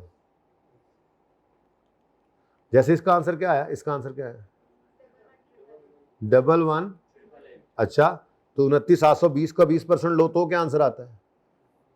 आप कैलकुलेट कर रहे होंगे, मुझे तो पता है कि वही आता है 11,888। असल में ना समझिए बात को, ये 40% ही तो है। 40 डिवाइड बाय 100 40% को ही कहते हैं। ओके, 0.4 को ही कहते हैं। फर्क क्या है? खैर, मार्कअप मार्जिन रिवाइज करेंगे इंशाल्लाह, इसी बेसिस के अंदर ही गिवन है। खैर, क्या है जी बिड प्राइस हमारी 41,608। हम जो गाहक आया उसको कहेंगे जी आपको 41,608 रुपए में ये चीजें बना देंगे हम। ठीक है, ये बिड प्राइस निकाल ली।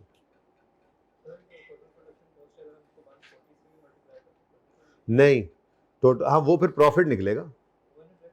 हाँ, डायरेक्ट भी निकल सकते हैं, बिल्कुल। मुझे लगा शायद आप कह रहे हैं प्रॉफिट, मैं जरा ऐड करना चाह रहा था प्रॉफिट, कि प्रोडक्शन कॉस्ट के अंदर प्रॉफिट ऐड कर दिया हमने।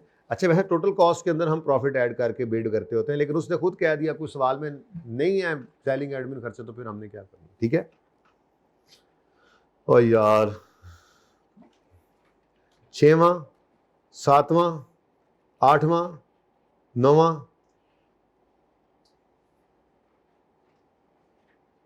और 10वां ट्राई करने हैं होमवर्क में। ठीक है ना, 5वें पे आ जाओ, मैं करवाऊं जरा फटाफट, फिर आगे चले। हाँ, कुछ मुश्किल होगा, कुछ आसान होगा, कुछ गलत होगा, कुछ सही होगा डायरेक्ट। अच्छा, अगर कोई वेरिएबल फिक्स वाली बात मुकम्मल शायद ना हो पाए यार, 1 मिनट। 6वां 7वां तो हो ही जाएगा।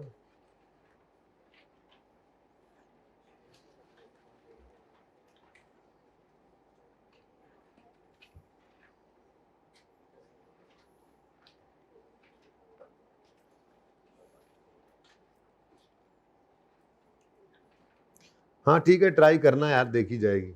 अब मैं क्या देखने लग गया हूँ, जब आप पे छोड़ा तो फिर छोड़ा ना खूज सटिया है भाई। ये 2-3 इसमें से करा देता हूं ताकि हाथ सीधा हो जाए। पहला, a company produce 5,000 unit suits during the period. दर्जी है, उसने 5,000 सूट इस पीरियड में बनाए। हर सूट पर 3 मीटर क्लॉथ लगता है और कॉस्ट है 1,500 रुपए पर मीटर। या थोड़ा सा हम आगे बढ़े हैं, ठीक है ना। तो असल में जरा चलो पहला सवाल जरा जो है उसमें पूरी अंग्रेजियां लिख के देता हूं। तो पहला रिक्वायरमेंट पढ़ो। रिक्वायरमेंट क्या है? कैलकुलेट डायरेक्ट मटेरियल कॉस्ट, पर सूट भी निकाल दो और टोटल भी। ठीक है, चलो कर लेते हैं जी। डायरेक्ट मटेरियल कॉस्ट, हाँ जी, क्या कह रहा है जी, एक सूट पर कितने मीटर कपड़ा लगता है? 3 मीटर। और 1 मीटर कितने रुपए का है? 1,500 रुपए का। इसका मतलब ये हुआ कि मैं यूं कह सकता हूं 3 मीटर्स पर सूट लगता है मटेरियल, और 1 मीटर हमें मिलता है 1,500, तो ये बन गया 1,500 पर सूट। तो ये आपके एक सूट की मटेरियल कॉस्ट निकल आई है। अब अगर सवाल में वो पर सूट और टोटल अलग अलग ना मांगता तो मैं आगे बस टोटल सूट से मल्टीप्लाई करता और टोटल कॉस्ट निकाल लेता, लेकिन उसने क्या कहा है, पर सूट भी निकाल के दो और टोटल भी। तो पर सूट निकाल लेते हैं पहले। 1,500 इंटू 3 करो, ₹4,500 पर सूट। अच्छा, ये रुपीज सूट मीटर पर्चे में नहीं लिखेंगे, तो अभी सिखाने के लिए लिख रहा हूँ पहले 1-2 दिन में बस। उसके बाद तो पर्चे में तो ये लिखना था यूं, 3 इंटू 1,500 इज इक्वल टू 4,500, पूरे नंबर मिलेंगे। पेपर वर्जन ये है। अब ये क्या आ गया जी, एक सूट की कॉस्ट, ठीक है। टोटल कितने सूट बनाए हैं इस पीरियड में इस भाई दर्जी ने? 5000। तो 5000 सूट्स के साथ इसको मल्टीप्लाई कर दोगे तो आंसर क्या आ रहा है जी? 22 रुपीज इन थाउजेंड्स। अच्छा चलो ठीक है, ओके। तो पर सूट भी कॉस्ट निकाल दिया आपने और टोटल भी निकाल कर दी। को मसला कितने बच्चों का ये आंसर सही था? ऐसे ही अलग अलग निकाला था। किसी से गलती हुई हो वो हाथ खड़ा करे। नहीं, किसी से गलती नहीं हुई फरिश्ते सारे किस किसने किया नहीं ये सवाल, वो हाथ खड़ा करे। हाँ, गलती तो नहीं से होनी थी। अच्छा जी, अगला क्या है जी? अगला आप खुद करोगे। देखो, each unit of product product uses 5 kgs of material x which is purchase from supplier at a cost of 70 रुपये पर kg। 3000 यूनिट्स प्रोड्यूस हुए हैं, तो डायरेक्ट मटीरियल कॉस्ट निकालनी है। तो आपने कहना है जी 5 × 70 कितना बनता है? 350 रुपये एक मटीरियल एक्स के एक यूनिट पर लगते हैं, एक यूनिट पर लगते हैं मटीरियल कॉस्ट, ठीक है। और टोटल बनाए 3000, तो मल्टीप्लाई बाय 3000 टोटल कॉस्ट आ जाएगी। तो मसला, चलो ये आपका होमवर्क था, होमवर्क है, होमवर्क रहेगा। तीसरा, ये भी ऐसे ही होना है, बस litre, metre, KG, unit of measurement बदल रहे हैं, ठीक है। A company manufactures product alpha which consumes 3 liters of chemical Z। Alpha बनाने के लिए हमें मटेरियल Z चाहिए, एक अल्फा पर 3 लीटर लगते हैं और 1 लीटर जो है वो 90 रुपए का आता है। तो एक अल्फा पर कितनी मटेरियल कॉस्ट लगी?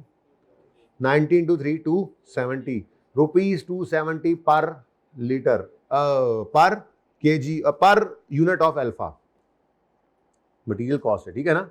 मटेरियल कॉस्ट, अल्फा बनाने के लिए केमिकल लग रहा है। केमिकल क्या है? मटेरियल। एक अल्फा पर 3 लीटर केमिकल के लगते हैं, केमिकल जी का, और एक केमिकल जी का लीटर हमें कितने का मिल रहा है? 90 का।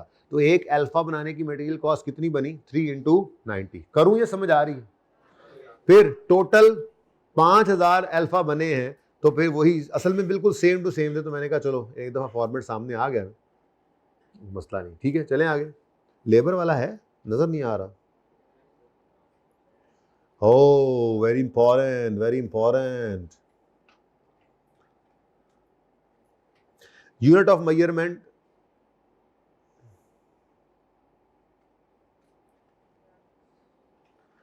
यूनिट ऑफ मेजरमेंट स्मॉल से लार्ज में कन्वर्ट करना पड़ सकता है आपको। उसका तरीका क्या है? उसका तरीका यह है कि 1 किलो में कितने ग्राम्स होते हैं जी? 1000 ग्राम। अब उसने क्या कहा?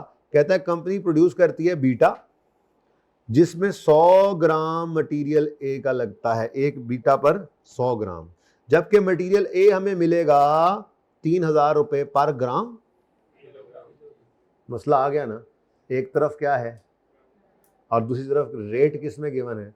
अब दो ऑप्शन होते हैं। ऑप्शन 1, आप जो क्वांटिटी रिक्वायर्ड है पर यूनिट उसको केजीज में कन्वर्ट कर लें। दूसरा, आप रेट को केजीज पर केजी के बजाय उसको ग्राम में कर लें। क्या पसंद करेंगे? रेट को केजीज को ग्राम में कर लें? नहीं करेंगे ऐसे, ये गलत है। बस जैसे कह रहा हूं वैसे करना है। आपने स्मॉल यूनिट ऑफ मेजरमेंट को लार्ज यूनिट ऑफ मेजरमेंट में कन्वर्ट करना है। ये 3-4 मिसालें आपको दूंगा आने वाले दिनों में। फिलहाल एक सामने आ गई। तो स्मॉल यूनिट ऑफ मेजरमेंट क्या है जी? ग्राम्स, ठीक है। इसको आपने लार्ज यूनिट ऑफ मेजरमेंट में कन्वर्ट करना है अगर, यानी केजीज में करना है, तो करना क्या पड़ेगा? Very simple. अगर कोई और समझ में ना आए तो आपको मिनटों सेकंडों वाला तो आसानी से तो लग ही रहा होगा ना पता। मिसाल के तौर पे कोई कहे कि मुझे 30 मिनट्स लगते हैं एक यूनिट बनाने में, तो आपको मैं कहूँ भाई कितने घंटे लगे? आधा घंटा। अब कैसे निकाला ये आधा घंटा? किसको किससे डिवाइड किया? 30 को 60 से। बात समझ आ गई होगी उम्मीद है, ठीक है। अब मैं कह रहा हूँ, इस सवाल ने कहा एक यूनिट पर कितने ग्राम्स लगते हैं? 100। ओ भाई एंड पे जागना ज़रा, एक भाई एंड पे जागना ज़रा, शुरू में ज़रा मुश्किल है भाई, थोड़ा सा 1-2 दिन मुश्किल है, ठीक है, इंशाल्लाह उसके बाद आपकी आंख लग ही नहीं सकेगी इंशाल्लाह, ठीक है। 1-2 दिन ज़रा मुश्किल है, मुझे पता है ये बेसिक्स के अंदर, कोई नहीं, खैर है, गुजारा करो, जब थोड़ी देर गुजारा करना है, वैसे भी अभी आगे फिक्स वेरिएबल, फिर सेमी वेरिएबल, फिर उनकी बाइफर्केशन हीर हो जानी है, ठीक है। तो कल ख़त्म ना भी हुआ तो फिर परसों बेसिक ख़त्म और एफ स्टार्ट हो जाना है, मैं बता रहा हूँ, ठीक है। तो इसलिए बस थोड़ा सा जाग के बैठे, इनसे जान नहीं छूटनी आपकी। अच्छा, ऐसे वो कह रहा है जी 100 ग्राम 1 यूनिट पर लगते हैं, मैं कह रहा हूँ नहीं यार 100 ग्राम नहीं, मुझे केजीज में बताओ। तो देखो 100 ग्राम को अगर केजी में कन्वर्ट करना है तो क्या करोगे, 100 को डिवाइड कर दोगे 1000 के साथ। अच्छा, इसी तरह से ये सेंटीमीटर को मीटर में करवा सकता है, मिलीलीटर को लीटर में करवा सकता है। ऊपर वाला सवाल में लीटर्स के अंदर मटेरियल चाहिए था, वो यूं कह सकता था कि 750 ml लगता है 1 यूनिट पर और 1 लीटर इतने का बिक रहा है। अब 750 ml को लीटर में कन्वर्ट करना है तो 0.75 लीटर बनता है। कैसे करोगे, 750 बटा 1000, 30 मिनट बटा 60 मिनट, 100 ग्राम बटा 1000 ग्राम।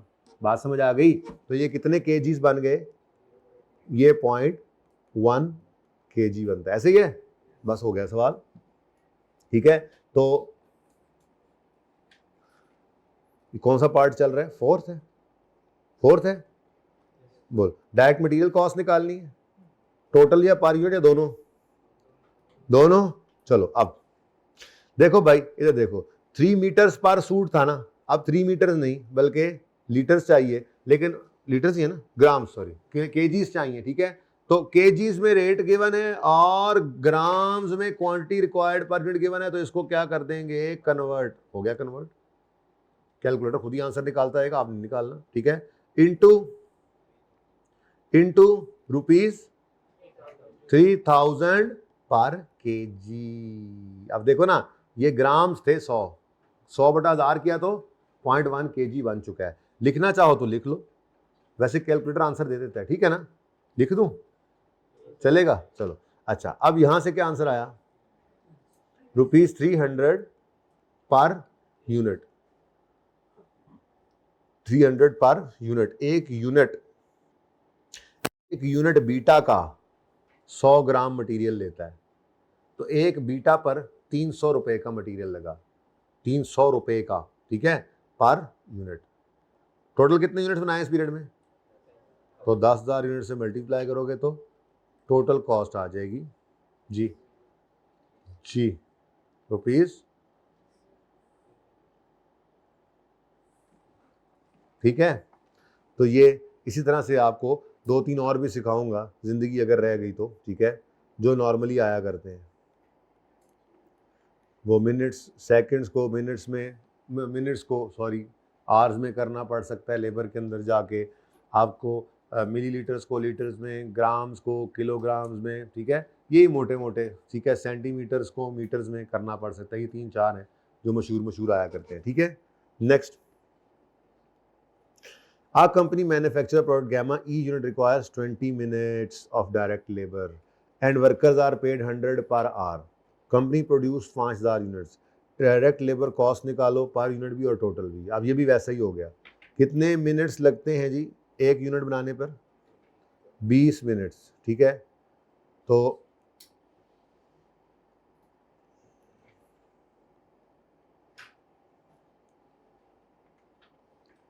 जी कितने मिनट्स लगते हैं जी, 20 मिनट्स। मैं कह रहा हूँ जिसको आवर्स में कन्वर्ट कर दें, कोई मसला होना तो नहीं चाहिए। तो क्या करोगे, अभी पहले करवाया ही यही था, सबसे उर्फ आम यूज यही होता है, 20 डिवाइडेड बाय 60, क्या आंसर आता है, 0.33 क्या चीज, आवर्स, 0.33 आवर्स पर यूनिट ये लगते हैं, ठीक है। कोई मसला तो नहीं होना चाहिए, करूं या रहने दूं, समझ आ गई। तो 20 डिवाइडेड बाय 60 इंटू 100, 0.3333 आवर्स एक यूनिट पर लगते हैं, और एक आवर का हम उनको 100 रुपये देते हैं और 5000 यूनिट्स बनाए हैं। इस तरह से आपकी कॉस्ट निकला करेगी, ठीक है। 6वां में क्या कहता है जी, 3 लेबर आवर्स रिक्वायर्ड है, 10,000 यूनिट्स बने हैं, वर्कर्स आर पेड 30 रुपये पर आवर, और FOH कॉस्ट इज 20 रुपये पर आवर। इसमें कोई मसला तो नहीं होना चाहिए। वो कहता है अगर लेबर 1 घंटा काम करती है तो उनको घर जाते हैं 30 रुपये पर आवर पे करते हैं, जबकि 1 घंटा जब वो काम करते हैं तो मशीन जो चलती है उसका 20 रुपये खर्चा आ जाता है। कोई मसला होना नहीं चाहिए, ठीक है। अगर आए वो चीज़ जो मैंने कहा था कि आप बाद में पढ़िएगा, वो आप पढ़ लें। एक टेबल छोड़ के आए थे छोटा सा, ये calculation of per unit cost और टोटल कॉस्ट। अब ये आपने घर पे पढ़ लेना, ठीक हो गया।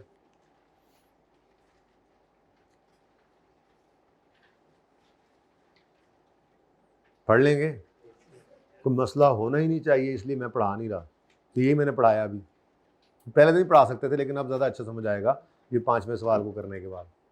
ओके,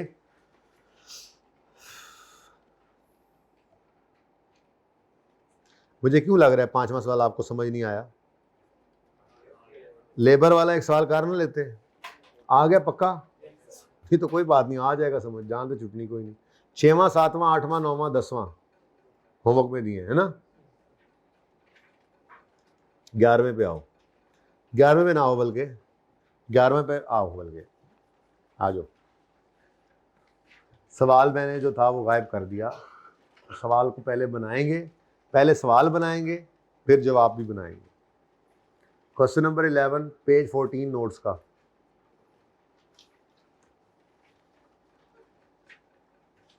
मुस्कुरा क्यों रहे हो?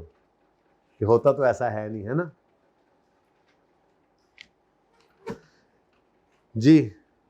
कॉलेज टू का monthly trip of students to Minar Pakistan.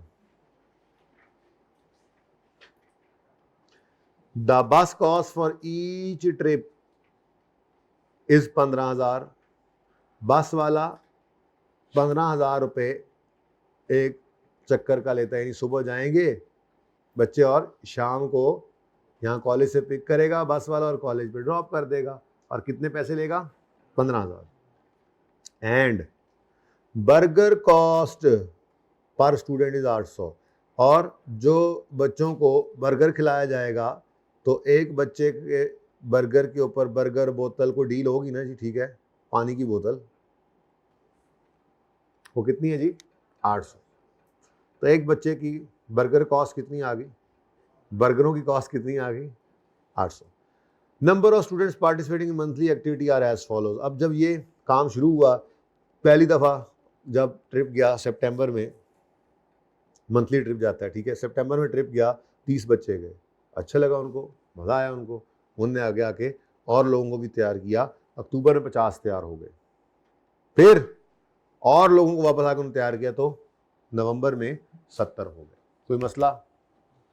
सादा सी बात है, ठीक है। अब मेरी कुछ अजम्पशंस, सादा सादा, ठीक है। ये जो बस है ना, बस ये 72 सीटर बस है। कितनी सीटें हैं इसमें? अभी तक कितने स्टूडेंट्स बैठे?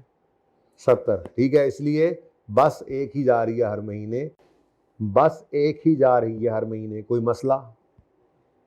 मैं खुद बता रहा हूँ ना, मेरा सवाल है ना, मैं खुद बता रहा हूँ कि 72 सीटर बसें होती हैं ना, 72 सीटर, वो बड़ी हीनो बसें, ठीक है। ये वो बस हम मंगवाते हैं ट्रिप के लिए। तो एक बस में 72 सीट्स हैं और अभी तक मैक्सिमम कितने बच्चे गए? 70, ठीक है। तो टोटल बस कॉस्ट, अगर 30 लोग जाएं, अगर कोई बंदा भी ना जाए तो भी बस कॉस्ट 15,000 पड़ेगी। वजह पता है क्या है? वो बुकिंग की होती है ना, वो यहाँ पे आके खड़ा हो गया बस दरवाजे पे लाकर, हमने कहा ओ यार वो भाईजान वो ट्रिप तो कैंसिल हो गया है, मेरे 15,000 तो दो, मैं तो अपना टाइम छोड़ा, सब कुछ छोड़ा, सवारियाँ छोड़ी, आपके इधर दरवाजे पे आ गए, मेरी तो दिहाड़ी गई ना, मेरा 15,000 दे दो, मेरी बुकिंग हुई थी, मिसाल दे रहा हूँ, ठीक है ना। तो खैर 15,000 रुपया, 30 बच्चे जाएँ तो कितनी टोटल बस कॉस्ट आएगी? 30 बच्चे जाएँ तो बस कॉस्ट कितनी आएगी? गुड। और अगर 50 जाएँ तो टोटल लिखो, टोटल। और अगर 70 जाएँ तो फिर 15,000। इसका मतलब बस की कॉस्ट, टोटल बस कॉस्ट एक ऐसी कॉस्ट है जो स्टूडेंट्स के बदलने से बदल नहीं रही, जो स्टूडेंट्स के बदलने से बदल नहीं रही, ठीक है। सही है। तो फिर अगर ऐसी बात है तो मैं एक ग्राफ बनाता हूं इसका। सारे ग्राफ तो आज नहीं बनने, यहाँ मैं 5 ग्राफ्स बनाऊंगा आपके लिए। ग्राफ सिलेबस में तो नहीं है आपके कि ग्राफ बनवाए, लेकिन बहरहाल ये ट्रेंड समझना है, एक बार आज समझ लेंगे तो ज़िंदगी में काम आता रहेगा। ठीक है, हमें fix cost, variable cost, semi variable cost ये अलग अलग देखनी होती है। ठीक है, तो ज़रा इस तरह एक दफ़ा समझ आ जाएगी। तो 5 ग्राफ मैंने बनाने हैं, फिलहाल मुझे लगता है 4 बन जाएंगे। हाँ आसान से हैं। ठीक है, तो फिर 5वां कल बना लेंगे। ये देखें जी, आप नंबर ऑफ स्टूडेंट्स को एक्स एक्सिस पे और कॉस्ट को वाई एक्सिस पे रख सकते हैं जी। ठीक है,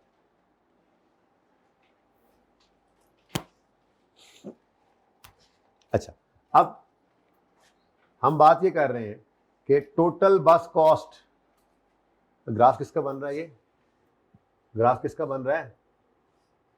टोटल बस कॉस्ट। ठीक है जी, टोटल बस कॉस्ट का ग्राफ मैं बना रहा हूं।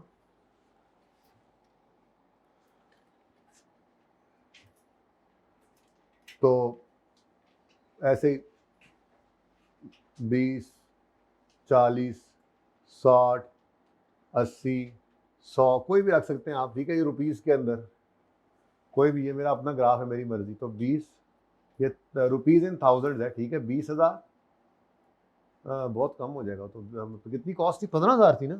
हाँ, 5 रख लो। 5,000, 5K, 10K, 15K, 20K और ये। तो टोटल बस कॉस्ट हमने ले ली वाई एक्सिस पे। ठीक है, और नंबर ऑफ स्टूडेंट्स 10, 20, 30, 40, 50, 60, 70,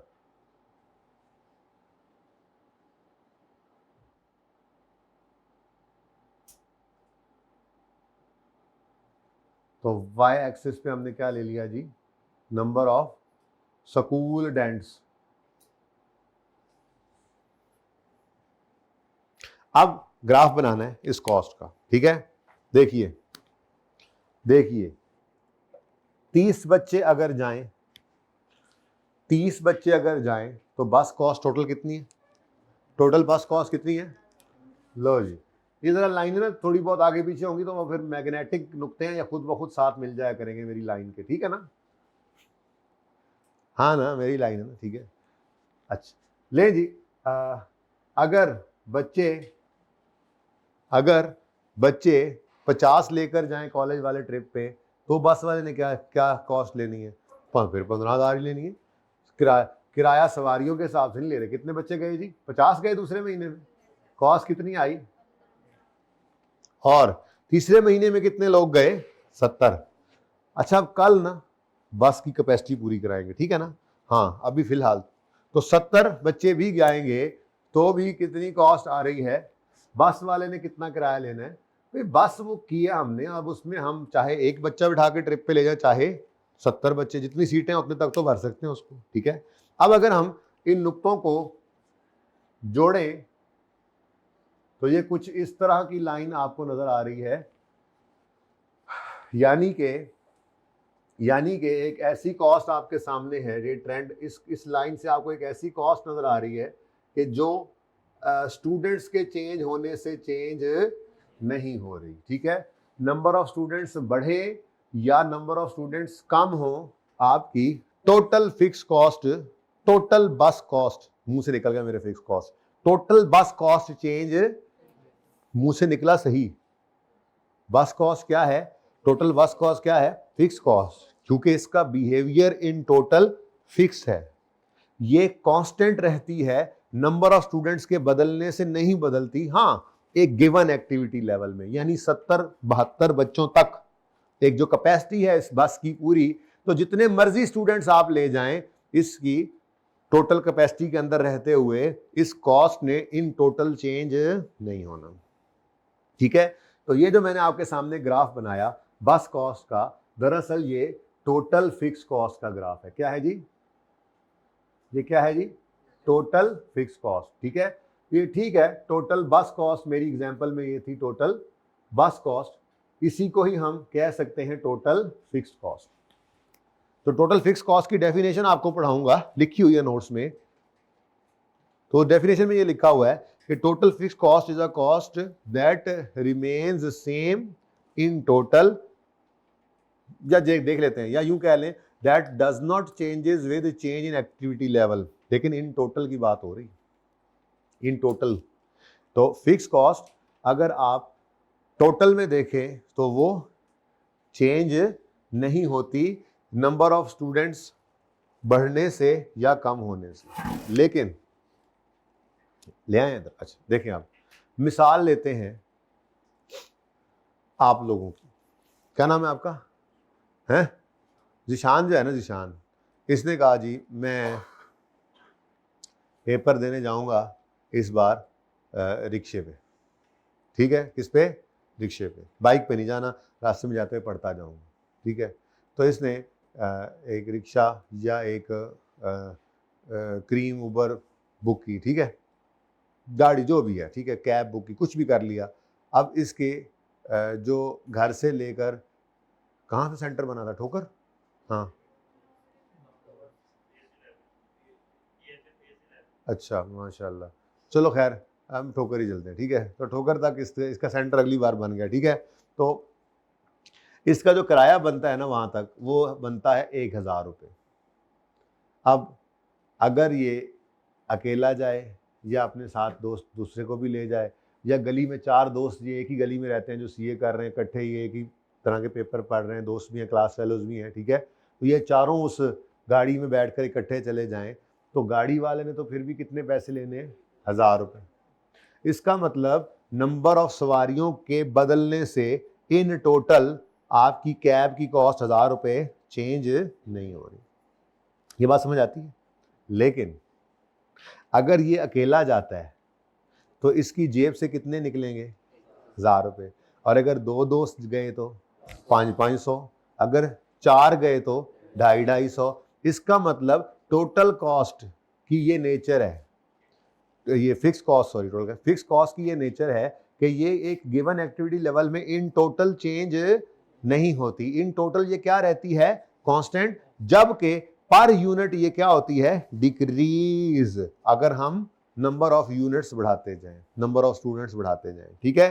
तो फिक्स कॉस्ट पर स्टूडेंट बस कॉस्ट कह सकते हैं ना, पर स्टूडेंट बस cost, per unit fix cost, ये कैसे निकलेगी, बी डिवाइडेड बाय ए करके। तो बताओ 15,000 बटा 3 करें तो, 30 करें तो, बोले, यानी अगर 30 बच्चे जाएं तो कॉलेज वालों को 500 रुपया बस कॉस्ट पड़ी है एक बच्चे के हिसाब से। और अगर कभी 50 बच्चे चले जाएंगे तो, और अगर 70 गए तो कितना, 200, 214, हाँ ऊंचा बोल दो ना। अब ये भी जनाब फिक्स कॉस्ट का ग्राफ बनाने के लिए मैंने डेटा निकाला है। अब फिक्स कॉस्ट अगर टोटल में कांस्टेंट रहती है तो पर यूनिट में इसका ट्रेंड क्या है, कुछ इस तरह का ट्रेंड बनता है, देखिएगा।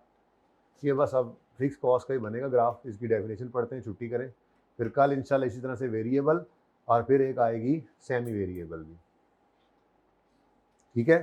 तो नंबर ऑफ स्टूडेंट्स आपने ले लिए 10, 20, 30, 40, 50, 60, 70, नहीं बनाने थे यार इधर, कल फिर बनाने पड़ेंगे, है ना, कोई बात नहीं, अच्छा है ज़रा 2 दिन, ये 2 इधर आ गए ना, तस्वीर खींच लेंगे भाई, इसकी तस्वीर दे देना मुझे कल। नंबर ऑफ स्टूडेंट्स, और वाई एक्सिस पे आप क्या लोगे जी, क्या, पर स्टूडेंट, पर स्टूडेंट बस कॉस्ट ले रहा हूं मैं, ओके, या पर यूनिट फिक्स कॉस्ट कह लें आप, बस कॉस्ट फिक्स कॉस्ट ये तो डिसाइड हो गया था, ठीक है। तो 100, 200, 300, 400, 500, 600, ये रुपीज़ में, ठीक है जी।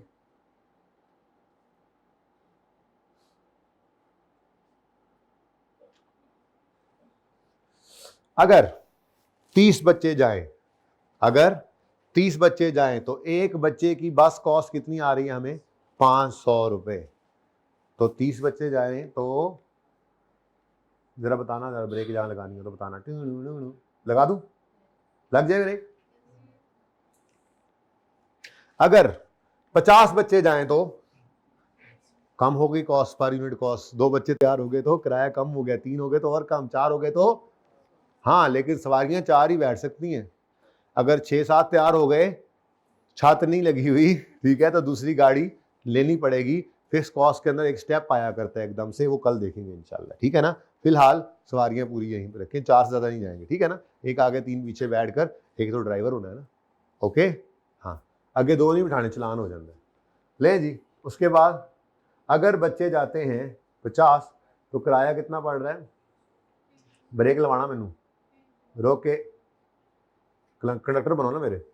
और अगर 70 बच्चे जाएं तो कॉस्ट कितनी आ रही है? 216। ये शायद आपने पीआरसी में भी कहीं पर देखा होगा इस तरह का एक ग्राफ, ठीक है। आहिस्ता आहिस्ता है वो इकोनॉमीज ऑफ स्केल मिल रहा होता है ना ये, ठीक है। इसी को तो इकोनॉमीज ऑफ स्केल कहते हैं। लेकिन इसका ट्रेंड कुछ इस तरह से होता है, ये डिक्रीजिंग ट्रेंड पर होता है, यहाँ तक कि एक वक्त आएगा कि ये बहुत ना होने के बराबर आ जाएगा। अच्छा, ये मैग्नेटिक लाइन है, ब्लू लाइन जो है ना, ये मैग्नेट की तरह से है, ये खींच लेती है अपनी तरफ नुक्तों को। मेरा ग्राफ मेरे ग्राफ में ऐसे ही बनना होता है। अच्छा सुनो जी, अब ये क्या है? ये पर स्टूडेंट बस कॉस्ट है। इसको आप अगर अपनी इस पेपर की ज़ुबान में बोलें तो ये क्या है? Per unit fix cost. तो पर यूनिट फिक्स कॉस्ट, ले जी, फिक्स कॉस्ट बस यही है। क्या मतलब? फिक्स कॉस्ट ये अब बिहेवियर के हिसाब से हमने नाम रखा। ये activity level, volume activity level के बदलने से कैसा बिहेव करती है, तो वो कॉस्ट जो वॉल्यूम के बदलने से ये बिहेवियर शो करे कि इन टोटल कांस्टेंट रहे और पर यूनिट डिक्रीज होती जाए जैसे जैसे वॉल्यूम बढ़ता जाए, तो ये बिहेवियर है फिक्स कॉस्ट का। ये बिहेवियर किसका है? फिक्स कॉस्ट का, कि ये इन टोटल क्या रहती है? कांस्टेंट। जाहिर है एक कैपेसिटी है, उससे ऊपर जाएंगे तो फिर दूसरी बस लानी पड़ेगी, मैं वो बात अभी नहीं कर रहा, ठीक है। तो फिक्स कॉस्ट ये बिहेवियर शो, ये जो कॉस्ट इन टोटल कांस्टेंट रहे और पर यूनिट क्या होती जाए? डिक्रीज। अगर नंबर ऑफ यूनिट्स बढ़ते, वॉल्यूम बढ़ता चला जाए, तो ये बिहेवियर कौन सी कॉस्ट का है जी? फिक्स कॉस्ट का, ठीक है। ऐसे ही कल इंशाल्लाह वेरिएबल कॉस्ट, फिर ऐसे ही इंशाल्लाह एक दरमियानी कॉस्ट भी लेंगे। लेकिन अगर आप दोबारा आए नोट्स के जरा ऊपर वाले हिस्से में, तो मैंने आपको ये पढ़ा दिया है 4.2.2, इसको आपने अब रीड करना है, ठीक है। यही वो डेफिनेशन है जो मैंने आपको समझाई है, यहां से पढ़ लीजिएगा, ठीक है। कुछ एग्जांपल्स हैं और यहां पर एक छोटी सी एग्जांपल से ये ग्राफ्स की शक्ल भी बनी हुई है, ठीक है। सही है, अभी सिर्फ ये पढ़ाइए। कल होपफुली बेसिक्स को नजदीक लगा लेंगे हम, अल्लाह ने चाहा तो नजदीक लगा लेंगे, परसों खत्म हो जाएंगे फिर इंशाल्लाह, और F5 स्टार्ट करेंगे। ओके, अल्लाह हाफिज़।